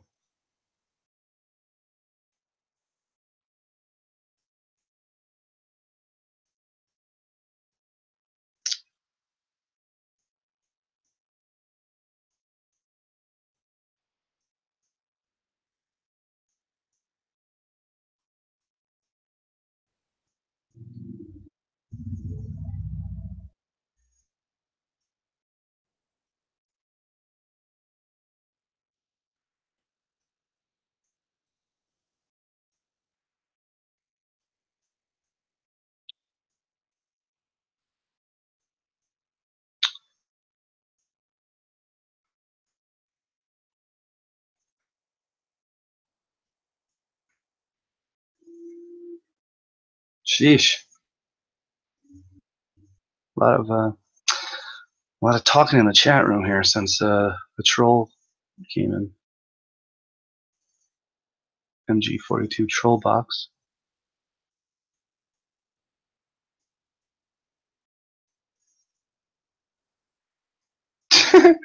Like, do you see what I mean? These Christians, they just talk pure gibberish. They have no idea what they're saying. This guy is clearly delusional. Like they start talking about Jesus and Satan. They're just blaming everything. You see how he's projecting? He's like, oh, you this, and you're pretending, and it's like, what the fuck? You're doing the exact thing that I said that I'm calling out Christians for. Because you're a Christian, you just talk gibberish. Like you just, oh, Jesus this. Oh, sorry, I meant Yeshua. I meant Yeshua. Not Jesus. I meant Yeshua. And Satan this. Satan doesn't care if you know the earth is flat. As long as you hide from Christ, he's good. Like, what? Good God. Do you realize how like stupid you sound, dude? That's what happens when you're a Christian fake earther. I mean flat earther.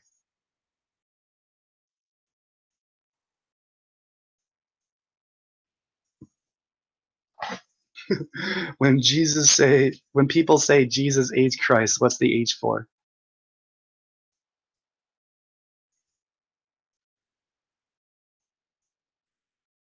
Like what? You see what I mean? Everyone, the 20 people listening, do you see what I mean? Like when Christians come in and they just start talking, do you see like how delusional they are? Like this MG42 troll box Christian fake earther. It's just like they start, well, yeah, if the Bible is true and Satan is real, I wonder if he would put the name of Jesus Christ on everything that is evil. Just a thought. Like, what kind of thought is that?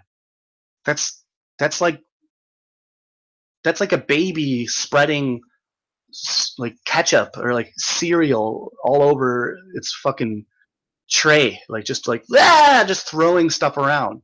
You're not even like saying a sentence that makes sense at all. I feel sorry for you. It's really weird. Wow, fucking weird.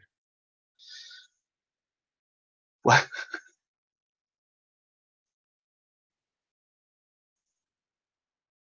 What that? Like, do you see what I mean?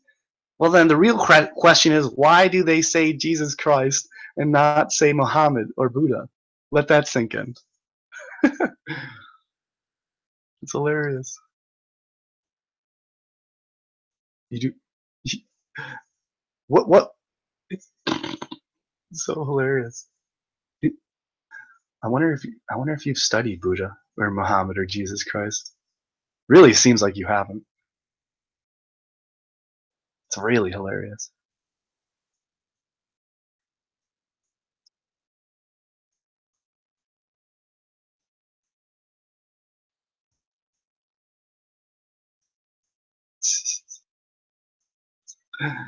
Oh, it's hilarious.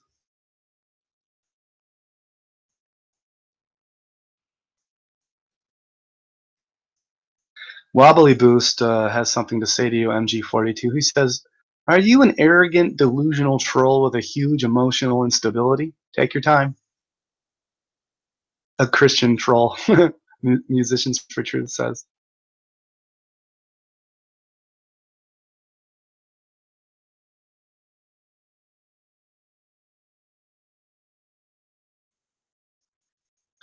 Give me the link, Dan. We just want to slander from the safety of your loan box.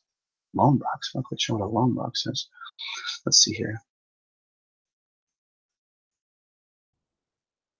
What do you agree with, Madame Medusa? Christians should visit this hangout for proper baptism. Musicians for Truth. Pill is insane. Darren Fuchs says the guy who started spewing shit.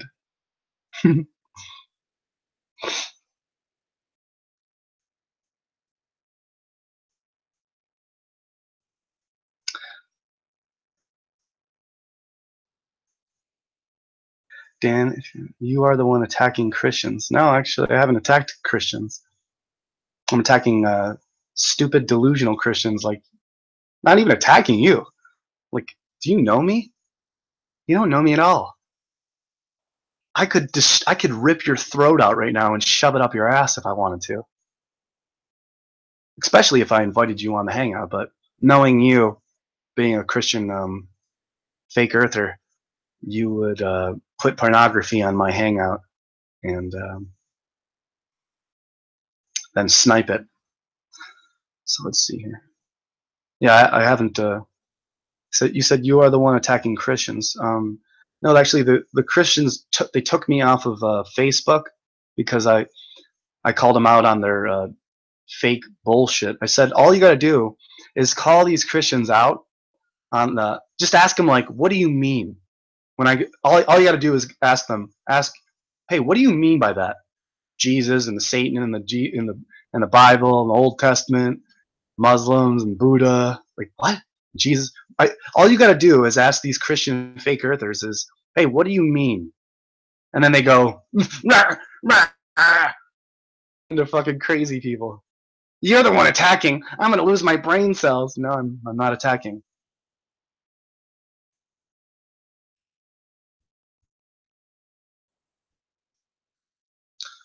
Yeah. Let's see here.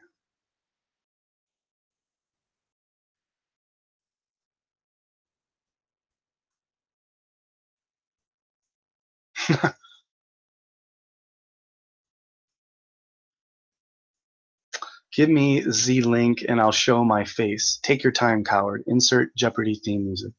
You can show your face. Oh, okay. Cool. Super excited to see your face.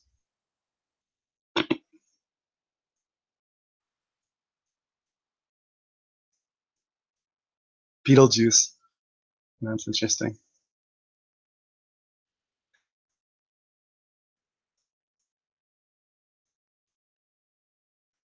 Your title of your hangout is a perverted attack. And now you can't take the heat. That's why you have to hide behind your computer. That's why you don't give me a link. No, I have no. You think it's my duty to give you a link? Is that how clueless you are? Like it's my it's I have you're telling me I have no other choice? See, that's the whole thing. I'm the one who decides, not you. Me. I'm in charge of my life. I don't let others tell me what to do. I don't, especially others who are in denial. Okay? Remember that, buddy. Let's see here. Your title of your hangout is a perverted attack. No, the title of my hangout is call out the Christian fake earthers and watch their demons spill out. See, now everyone's watching your demons spill out because you're a Christian fake earther. So all your demons are spilling out. See?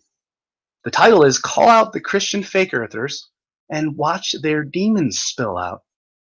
So your demon or demons are spilling out. I'm narrating it, and everyone else is laughing at you. Jeopardy music continues.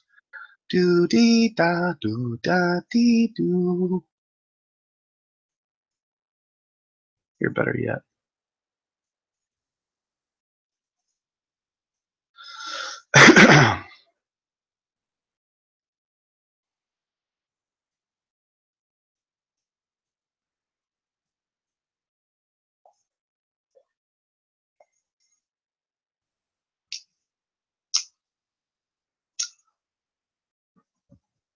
I'm sorry, you weren't here earlier when I was doing a reading from the book, and it told me to let things go and not be angry and confrontational and disagree with people. So I do things for my own reason, in my own way.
I'm not friends with Tim Osmond, you fucking idiot.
Did you forget your name?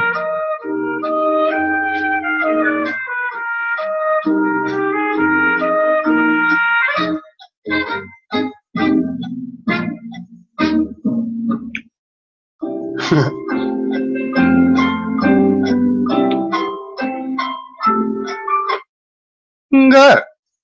So that was fun. So let's see here. I'll fill up one more little trinky poo. Hey, let's see here. Man, you really MG42 Pillbox Trollbox. You really made the case there for inviting you onto the hangout. I mean, I really, as much as I'd like to invite you on, you know, you seem a little unhappy. You seem a little down. You seem a little depressed. You seem a little angry. You seem a little triggered. You seem a little Christian. You seem a little delusional. Seems like you're in denial. Seems like you're not making much sense. Seems like you've been obsessed with me for a long time now. Seems like you're just a troll. Seems like you should tell us your real name. Seems like you're running out of things to say. Seems like I ought to put the Jeopardy music back on. Let's see here. You said,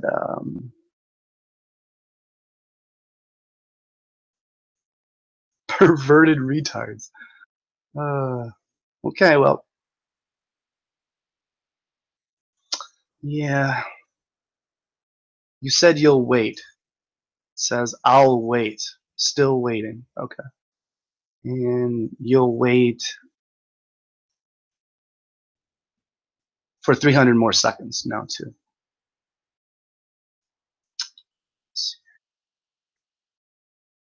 Z. So I will pour one more drinky poo.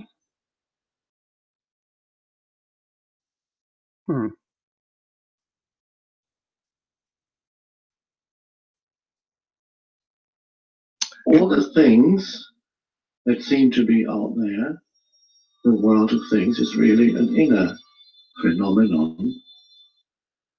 All the things that seem to be out there, the world of things is really an inner phenomenon. It's to do with mind, it's to do with thought. So most people's life is filled up with things which on the most basic level means thoughts, mind movement. One could say objects that appear in your consciousness, one after the other. Sometimes they're battling focus. One thought, another thought. So that people's lives are crammed full with that mind stuff. And you can see it in people's faces, the way they lead their lives, the way they interact with others. What you can see is, very often, the absence of space. Well, it can't be absent, but they don't know it's there anymore. All they know is things that appear. But any sense of space is gone. and to derive your entire sense of identity from that stream of one damn thing after another. Me. There's a me in every thought. There's a me in every emotion, in every reaction. There's a sense of me. And my relationship to the world is a me against the rest of the world. That's the battle I have to fight. Defending me. Completing me. The spiritual teacher is not separate from you. This event here is happening in your consciousness. You don't know that I'm actually here. Outside of your consciousness, I'm in you. So that voice that you hear is arising within you. Of course it is. There may be nothing out here, it's an illusion, but the voice is there. It's arising in you.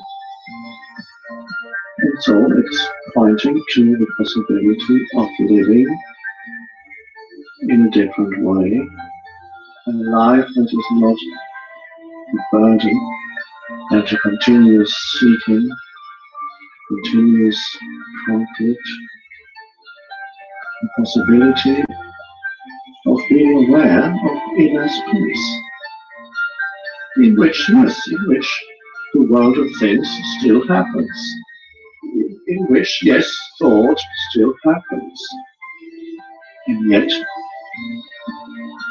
to be aware of a dimension of consciousness that we could call space consciousness.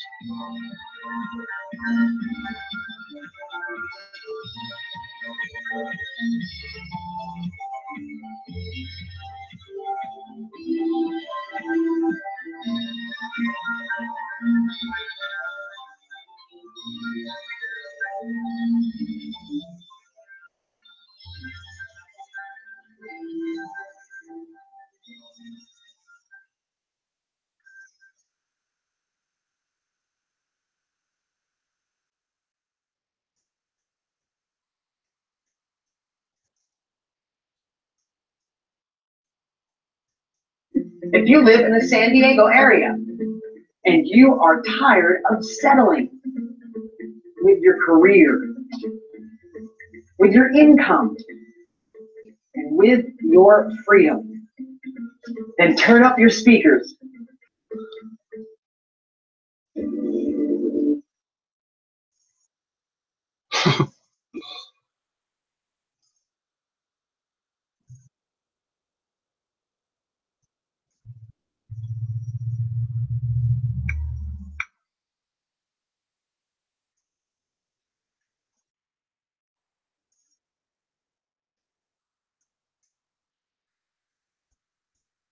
I wonder.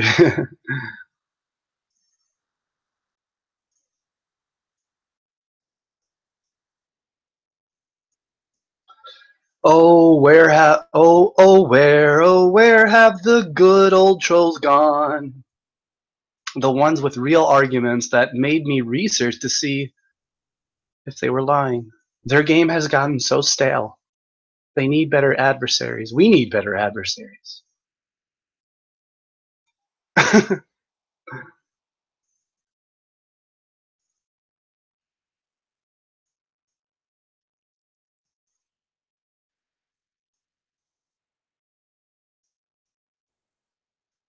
So let's see here. Do you have a Facebook, MG42? I'm not allowed on Facebook because of the Christians, so I can't add you on there. Do you have a Skype? Why don't you find me on Skype? You know what you know what would be great, MG42? If you can send me a message on Skype. Can you find me on Skype?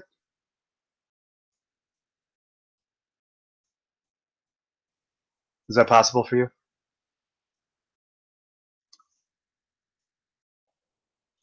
How about Skype there, buddy? Oh, so just YouTube comments, huh? That's strange. How about Twitter?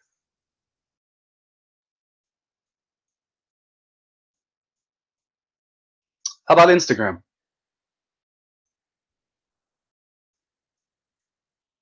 Hmm?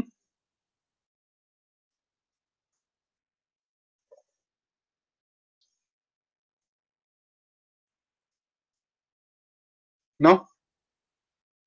No Twitter? No Instagram?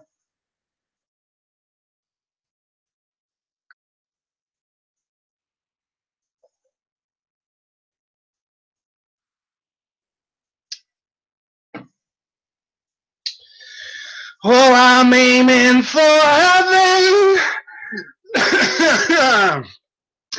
But I'll probably wind up in hell. Well, it's times I'll take before I give in. 3 sheets to the wind, 3 sheets to the wind.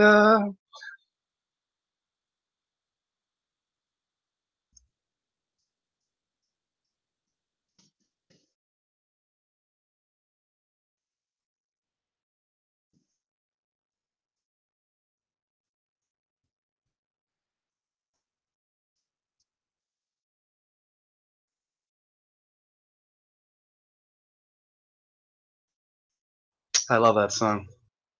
Any of you guys remember that song from Flogging Molly? Well, I'm going to sing it for you because I want to. It's a very religious song, so continue to trigger this critter right there.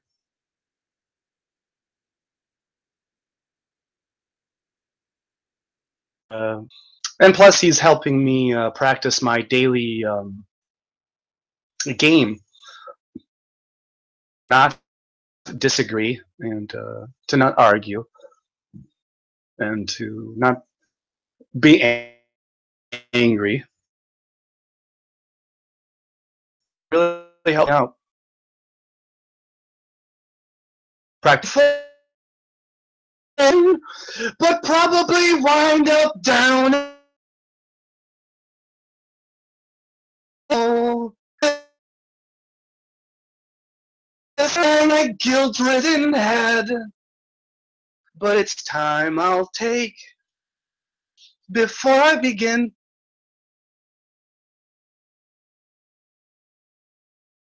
Three sheets to the wind. Before I begin, 3 sheets to the wind, 3 sheets to the wind.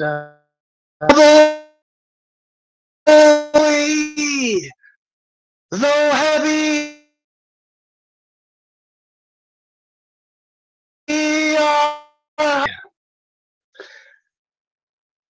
and no bar or chain, no prison shall keep where the rebels of the Sacred Heart.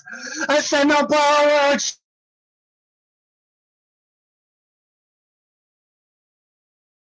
no prison shall keep.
Exactly, dude.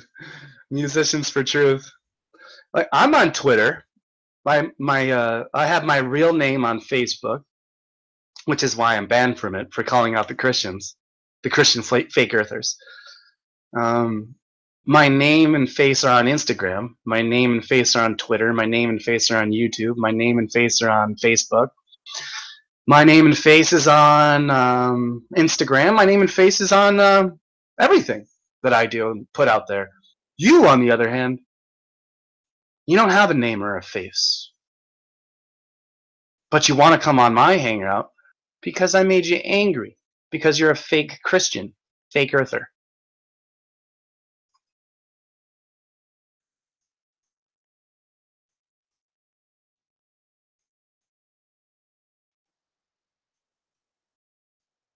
Okay. Yeah. Go to Ponchos. Yeah.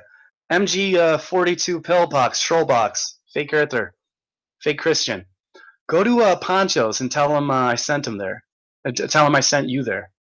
And tell Poncho that I'm a coward and I'm scared of the Christian Fake Earther. And go get on go show your face on Poncho's hangout. Okay? It's really simple. So go to Poncho's hangout, MG, and go show your face on there. Okay?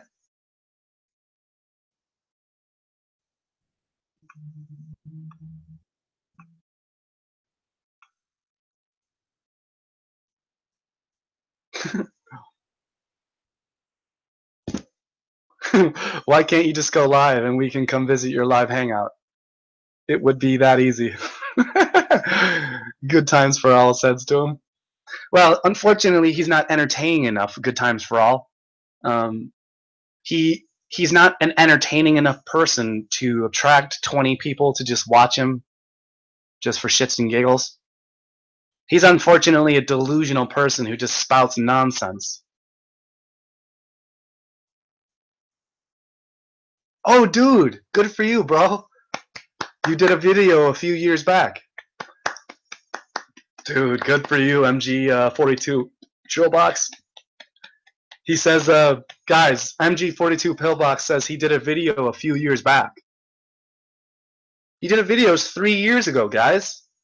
We gotta give him a round of applause.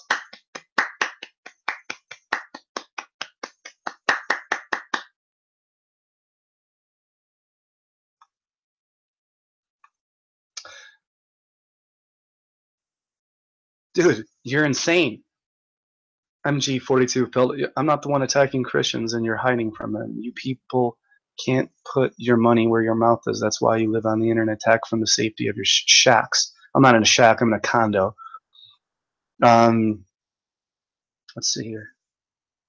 Now, see, if you would have came into this conversation like a respectable human being and been respectable from the get-go, well, then we'd be talking right now.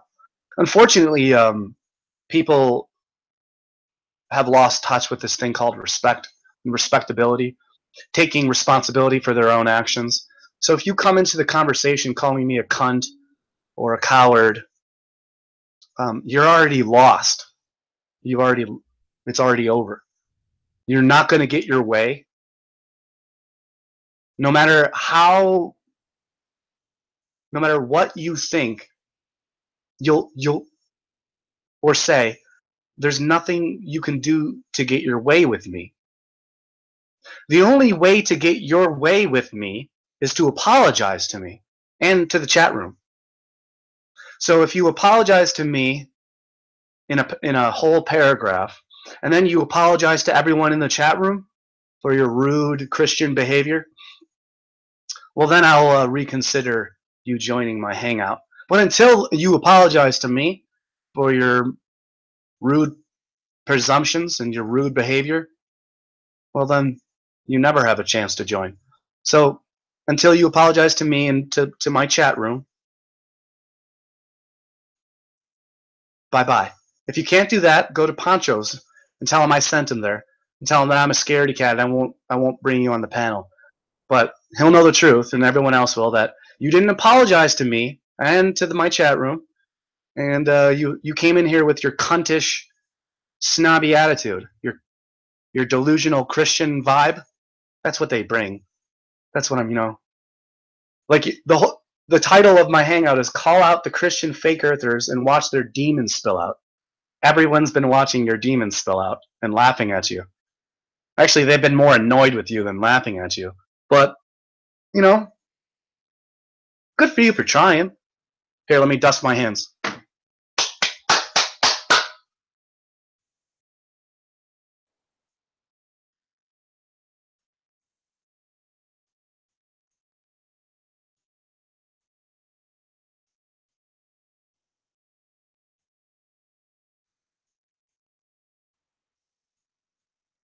Moon, if you type hate feel one more time, I'm gonna block you.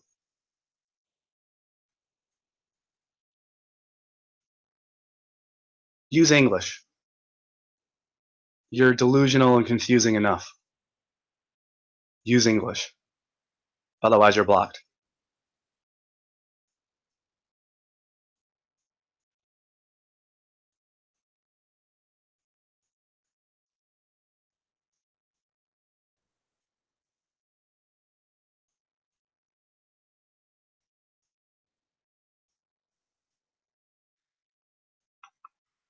Nicholas Cabal.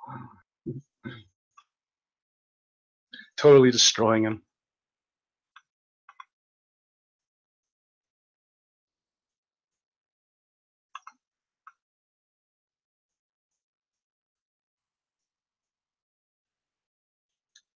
You're saying nobody cares about your name or face, yet everyone is saying that Dan shows his name or tells his name and shows his face, and that everyone's making fun of you for not showing, you're telling your name or showing your face.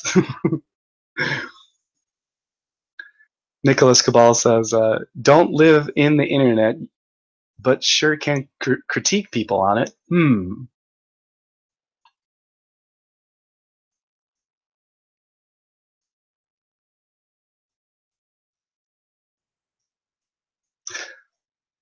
Dan, I like that you have no filter on what you say, and it winds him up. Okay, well, thanks for admitting. What would you say if you went on? Dan W. and Musicians for Truth and anybody else that knows me knows that I would literally, I would embarrass you if you came on face to face. I'm doing you a favor. You don't even realize that I'm doing you a favor. I'm being unbelievably nice by not having you on, because I would fucking embarrass you, to be quite honest. And the book that I read earlier, the game that I'm playing today, is said specifically not to embarrass stupid people like yourself. So I got to continue to play this game. Tomorrow, though, I'll be on. Go on to Poncho's Pete, MG42. Show your face on there. Show your face on there. Show your how wise you are on Poncho's Pete channel. Show how liked you are. Show how likable and wise you are. And then come back on here and make sure you apologize to me in the chat room. Cool? Okay, cool.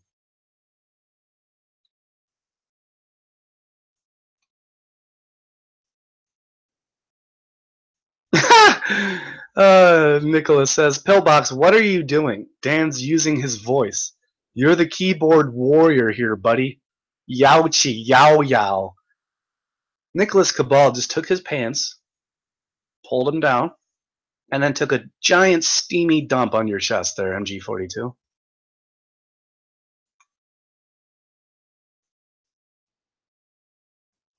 Musicians for Truth says, no, I'm pretty happy right now watching you look crazy. And then Nicholas Cabal says, you're just looking childish and foolish, that's all. Hey, remember MG42 when I said that everyone's laughing at you and watching your demons spell out, thus proving the point of the title of this hangout, which is call out the Christian fake earthers and watch their demons spell out? I knew one of you lunatics was going to drop in, and I'm glad you did, because it's been fun narrating your nonsense for the past fucking 20 minutes. No, I don't have trouble reading. I've been reading your nonsense. Well, Nicholas Cabal, you can fuck all religions, but you can't fuck the Church of the Subgenius, because we fuck back hard.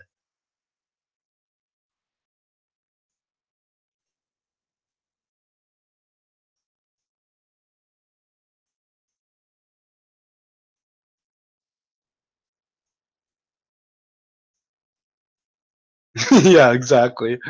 Such a nice Christian.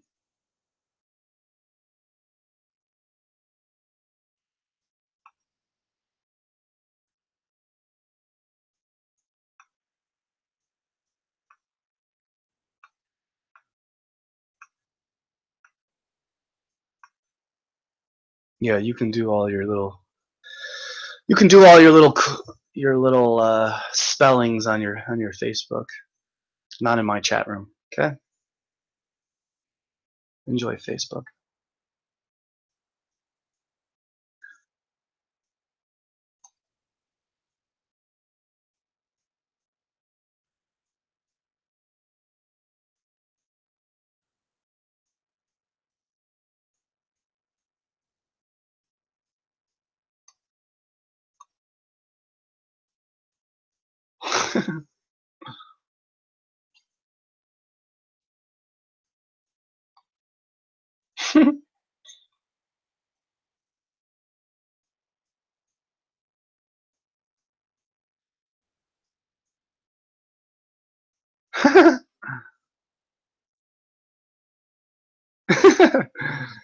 Oh, it's hilarious.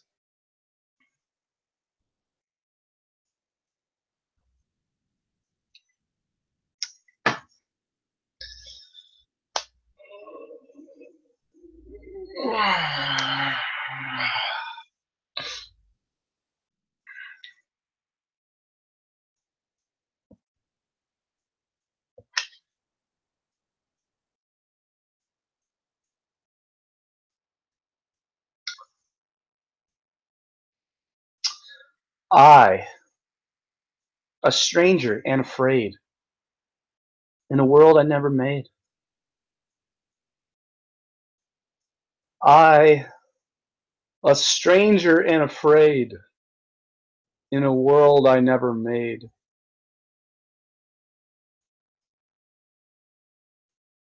I, a stranger and afraid, in a world I never made.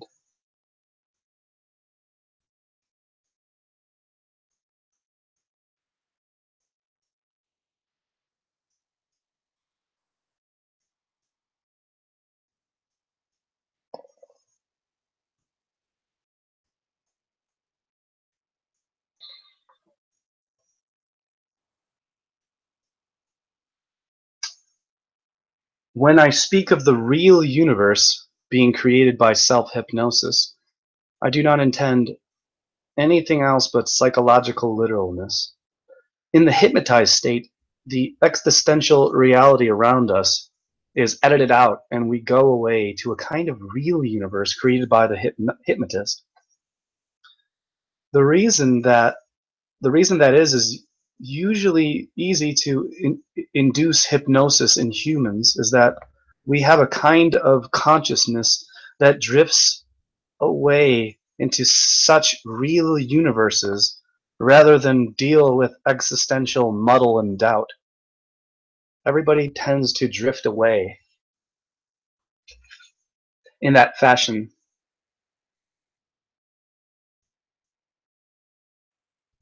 Every real universe is easy to understand. Oh my God! I did not predict this and I did not do this. Every real universe is easy to understand because it is much simpler than the existential continuum. Thesis, Nazis, flat earthers, etc. can explain their real universes as quickly as any fundamentalist materialist explains his. Because of this simplicity of the edited object as contrasted with the complexity of the sensual continuum in which we live when awake, unhypnotized. Dude, Robert Anton Wilson talks about flat earthers all the fucking time. I found a new one. I found a new one. And it's interesting how Robert Anton Wilson compares the Nazis and the flat earthers.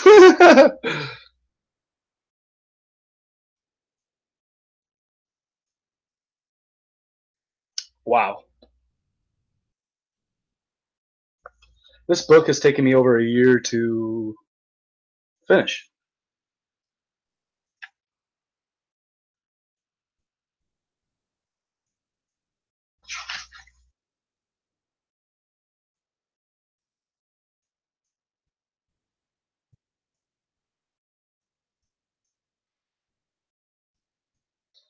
Oh, fucking hell.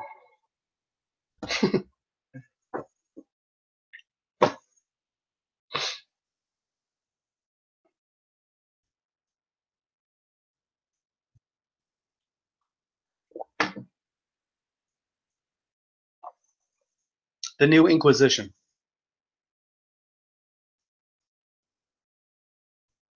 Remember the old one?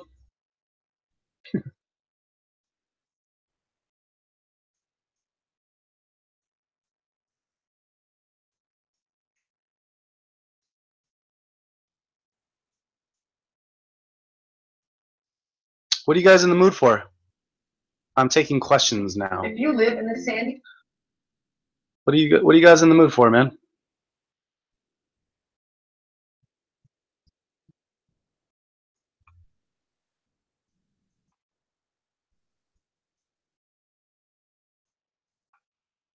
So what do you guys have questions about? What are you in the mood for? I'll be on for less than a half an hour, so.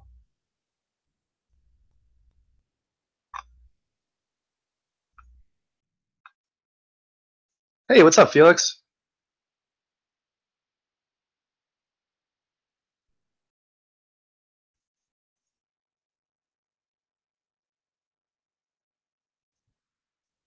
I want some fucking food too. I'll eat some food in a little bit. What do you guys have any questions? Any suggestions? Any games you'd like to play? Anything you'd like to tell me?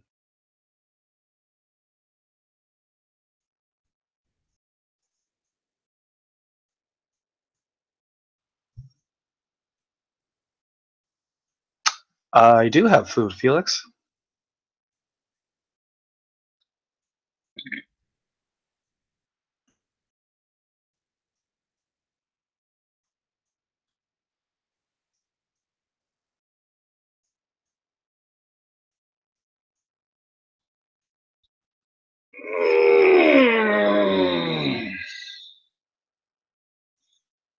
I want that hat now. It's a badass hat.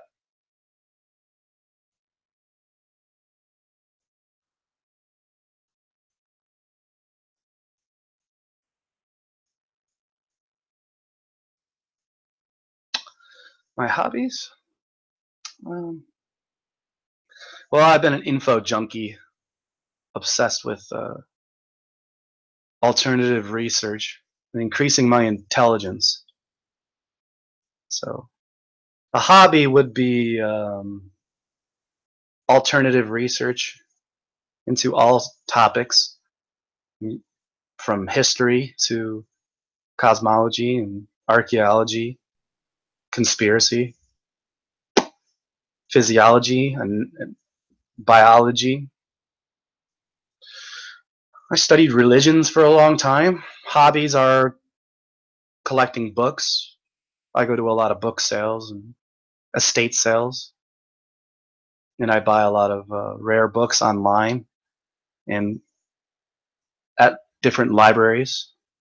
And I have a shit ton of books that I will be sending back. Actually, damn it! See, that's another reason I was pissed off about my Flat Earth Subgenius channel, is because I was going to do a 1,500 subscriber book giveaway. And I'm at like 1,400 subscribers, and I wanted to do a 1,500 subscriber book giveaway, and I was gonna do like some sort of raffle or lottery thing, and have people pick. I'll go through a whole bunch of books, and then I'll pick the books that I'm gonna give away, and then I'll just mail them out to your guys' place, wherever you need me to mail them out to, or a PO box. I don't give a shit. And that would have been fun. But unfortunately, my Flat Earth Subgenius main channel has been taken off permanently, or not permanently, temporarily taken off. Can't go live, so I have to go live on my backup channel, which is what I'm doing now.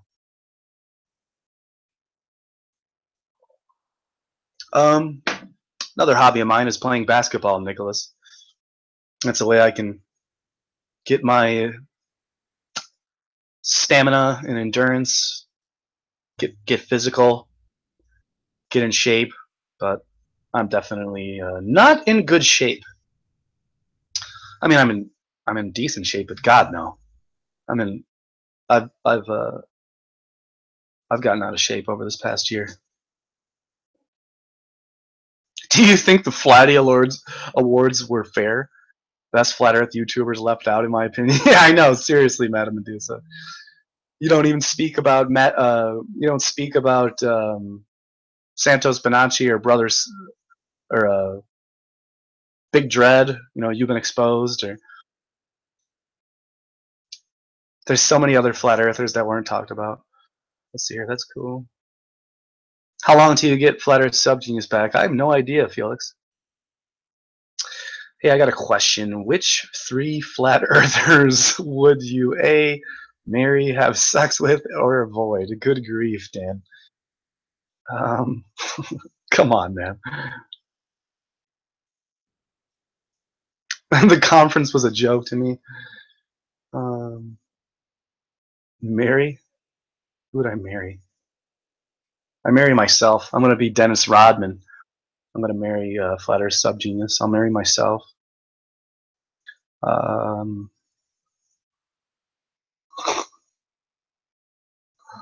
Yeah.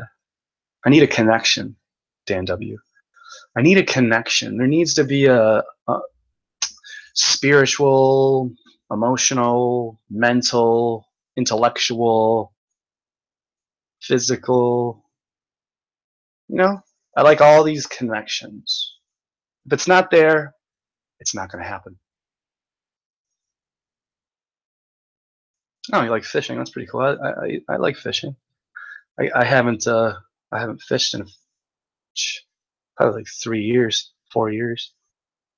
Oh, even as a child, oh my God, I cried. I caught a fish, and you know when you catch the hook like hits a bad spot, and you're trying to like, rip it out, and you end up killing the little fishy. Oh my God, I would cry as a little kid. That pretty much stopped. I don't like that. I don't like that. I can't even if I fish and you're supposed to catch the fish correctly, and then you catch him and then release him, and you release him back into the wild, and he's good. But still, that'd be like a giant walking by, and I'm like, hey, what's that? And all of a sudden, I get fucking hooked on the face, and I get lifted up into the clouds, and I'm like, what the fuck? Rah, rah, rah. There's like a pile of money with a hook underneath it, and the giant in the clouds just fucking whoop, and I fucking what the fuck's going on? You're literally getting ripped from your world, like a fish. Imagine that. You're do, and then you get ripped from your cool world, and all of a sudden you have a hook in your damn face, and these giant beings are ripping out the hook, taking their time if they're shitty people. Sometimes they even torture you. They'll drop the fish onto the sand, and the hot sand. Imagine how hot imagine your body as a fish, how sensitive it is, and you get dropped in the hot sand, and you're hopping around. You gotta find the ocean. Jesus, that's horrible. I wouldn't want that. I haven't. Last time I went fishing, I think, was deep sea fishing in the Pacific Ocean.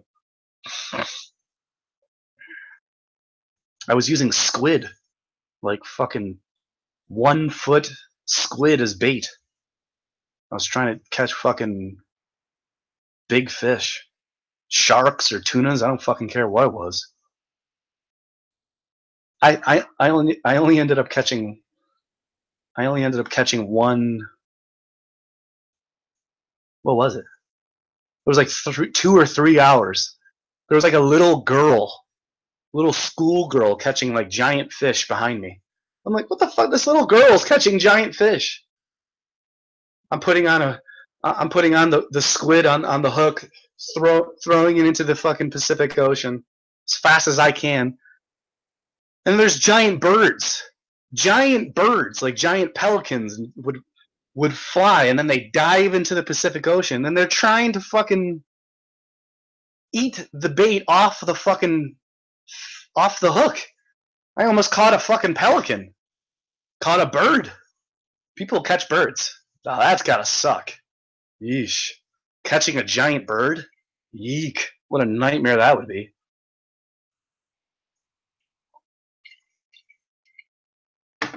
Oh, I got a message here.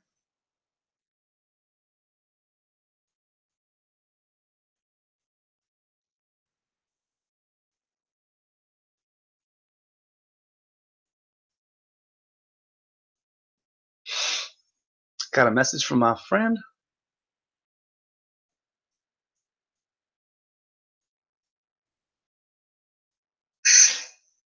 Dan, how are you? I just finished my cartoon and I'm just about to check, see what's going on in the community. Check out all the videos posted and see what articles you guys are reading.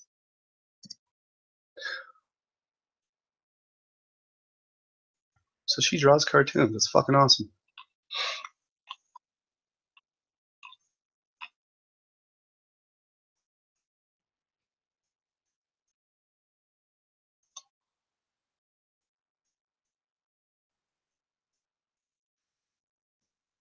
Mm-hmm.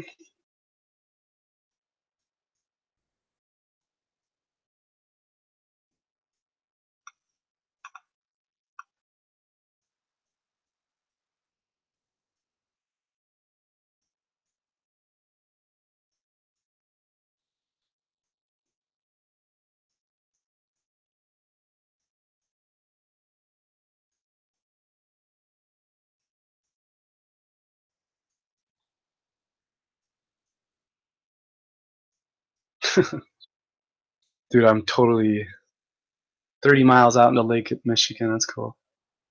Yeah, I'm an Earth symbol. One of my biggest fears was getting lost in the deep ocean,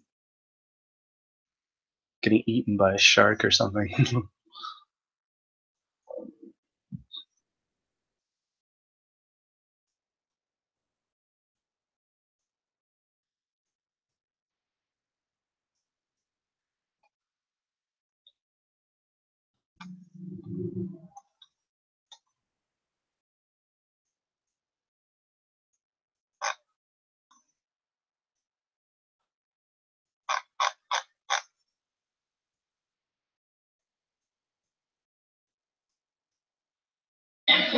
Of this plant, rootstock, and it was available for certified phytochemists and biochemical.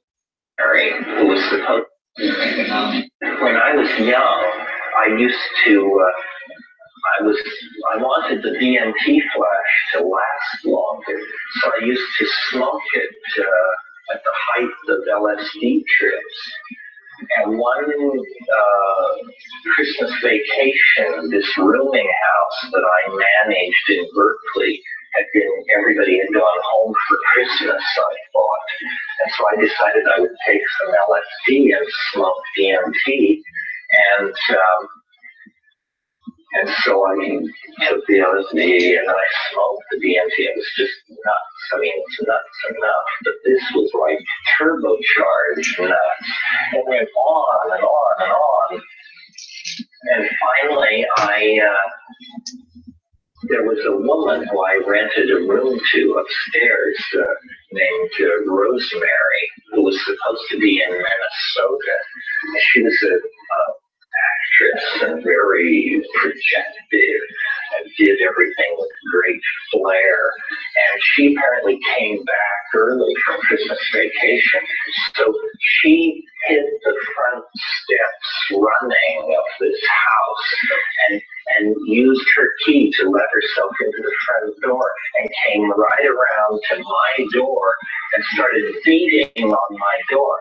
Well, I am by nature a very paranoid person. I mean, I can be up the Rio Yagüe Yasu in the middle of the Amazon basin, and if I'm out in the rainforest smoking a joint and a stick is broken anywhere near me, I immediately hide the dome and just, I'm very paranoid. So this woman lets herself in and comes and beats with her clenched fist on my bedroom door.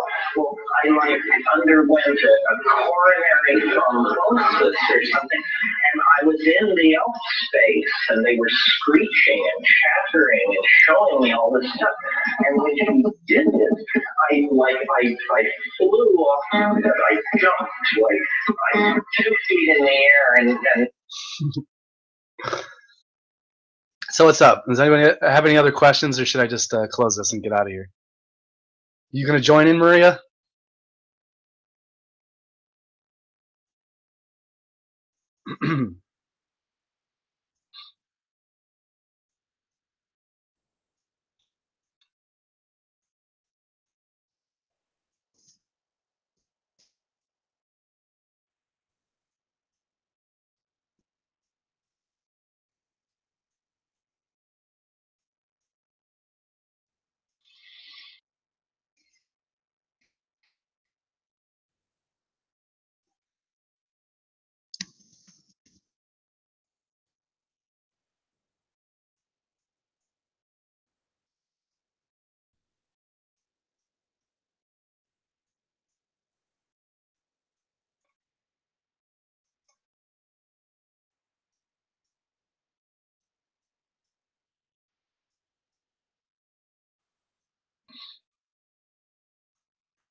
But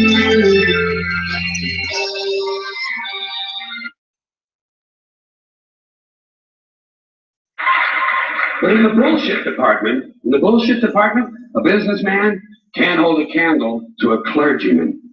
Because I gotta tell you the truth, folks. I gotta tell you the truth. When it comes to bullshit, big time, major league bullshit, you have to stand in awe of the all-time champion of false promises and exaggerated claims, religion. No contest. No contest. Religion easily has the greatest bullshit story ever told. Think about it. Religion has actually convinced people that there's an invisible man living in the sky who watches everything you do every minute of every day. And the invisible man has a special list of 10 things he does not want you to do. And if you do any of these 10 things, he has a special place full of fire and smoke and burning and torture and anguish, where he will send you to live and suffer and burn and choke and scream and cry forever and ever till the end of time. But he loves you. And he needs your money. Gotta have your money. Needs more money. Never have enough.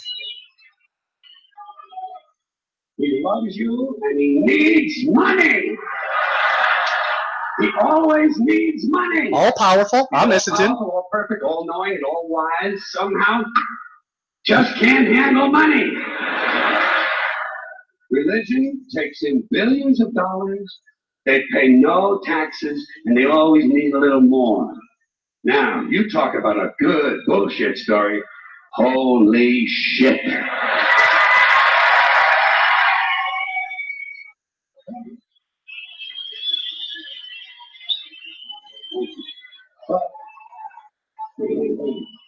Thank you very much. But I want you to know something. This is sincere. I want you to know, when it comes to believing in God, I really tried. I really, really tried. I tried to believe that there is a God who created each of us in his own image and likeness, loves us very much, and keeps a close eye on things. I really tried to believe that, but I gotta tell you, the longer you live, the more you look around, the more you realize something is fucked up. Something is wrong here. War, disease, death, destruction, hunger, filth, poverty, torture, crime, corruption, and the ice capades. Something is definitely wrong. This is not good work. If this is the best God can do, I am not impressed. Results like these do not belong on the resume of a supreme being. This is the kind of shit you'd expect from an office temp with a bad attitude. And just between you and me, in any decently run universe, this guy would have been out on his all-powerful ass a long time ago. By the way, I say this guy because I firmly believe, looking at these results, that if there is a God, it has to be a man. No woman could or would ever fuck things up like this.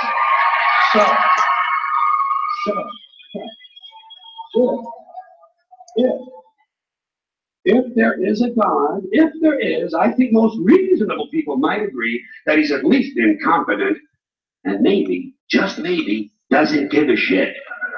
Doesn't give a shit, which I admire in a person and which would explain a lot of these bad results. So rather than be just another mindless religious robot, mindlessly and aimlessly and blindly believing that all of this is in the hands of some spooky, incompetent father figure who doesn't give a shit, I decided to look around for something else to worship, something I could really count on. And immediately I thought of the sun. Happened like that. Overnight, I became a sun worshiper. Well, not overnight. You can't see the sun at night.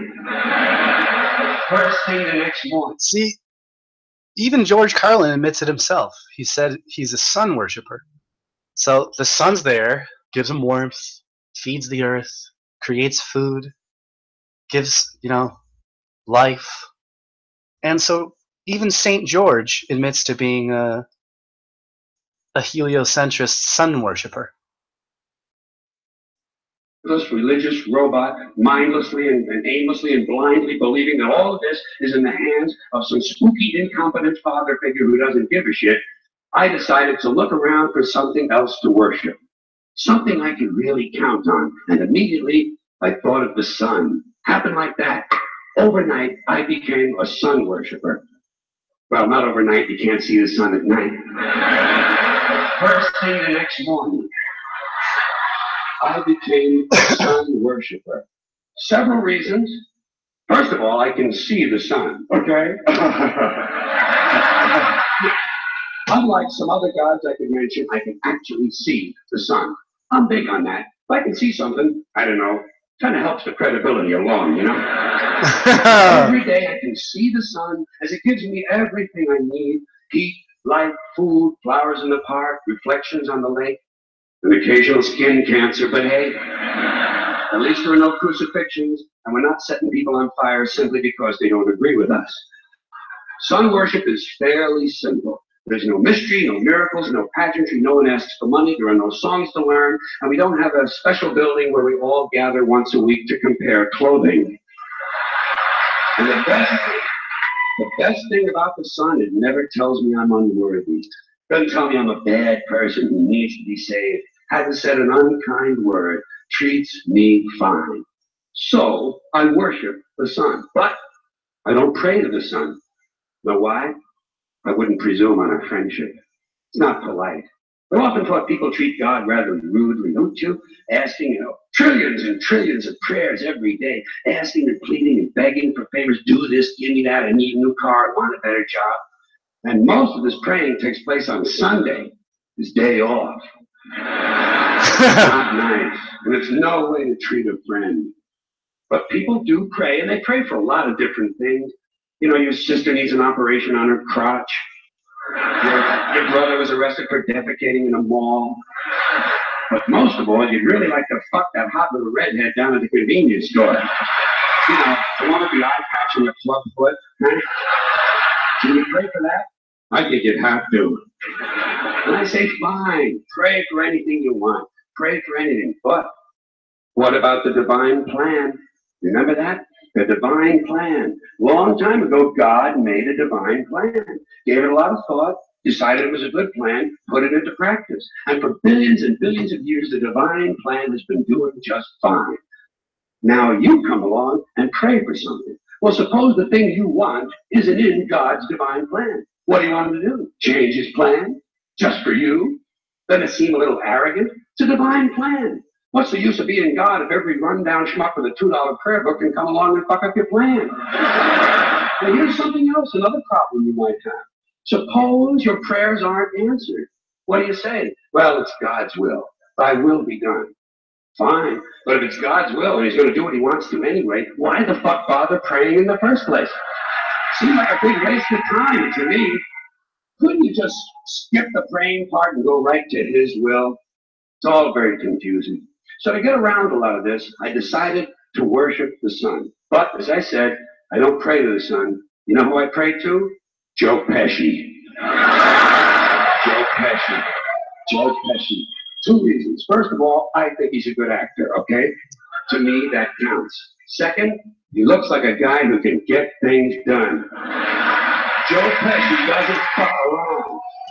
Doesn't fuck around. In fact, Joe Pesci came through on a couple of things that God was having trouble with. For years, I asked God to do something about my noisy neighbor with the barking dog. Joe Pesci straightened that cocksucker out with one visit. It's amazing what you can accomplish with a simple baseball bat. So I've been praying to Joe for about a year now, and I noticed something. I noticed that all the prayers I used to offer to God and all the prayers I now offer to Joe Pesci are being answered at about the same 50% rate. Half the time I get what I want, half the time I don't. Same as God, 50-50. Same as the four-leaf clover and the horseshoe, the wishing well and the rabbit's foot. Same as the mojo man. Same as the voodoo lady who tells you your fortune by squeezing the goat's testicles. It's all the same, 50-50. So just pick your superstition, sit back, make a wish, and enjoy yourself. And for those of you who look to the Bible for moral lessons and literary qualities, I might suggest a couple of other stories for you. You might want to look at the Three Little Pigs. That's a good one. That's a nice, happy ending. I'm sure you'll like that.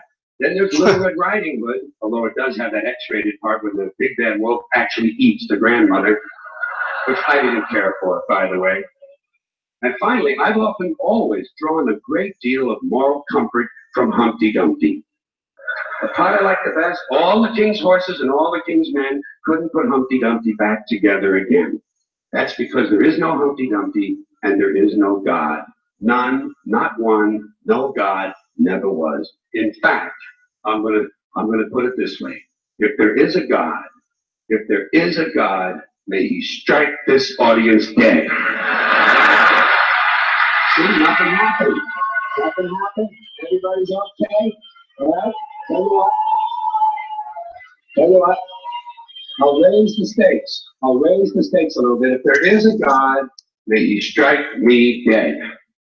See, nothing happened. Wait, got a little cramp in my leg. And my balls hurt. Plus, I'm blind. Oh, now I'm okay again. Must have been Joe Pesci, huh? God bless Joe Pesci. Thank you all very much. Joe bless you. Thank you very much. I appreciate it. All right, I'm gonna get out of here. Thanks for hanging out, everyone. I'm gonna go check out Antonio's hangout. See what's going on over there. Make some food for myself. Praise Bob. Praise George.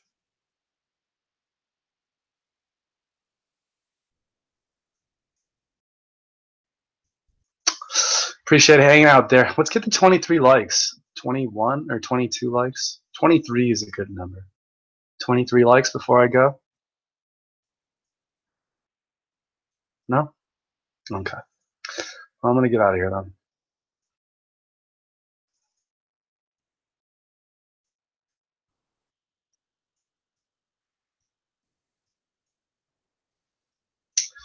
I'll talk to you guys soon.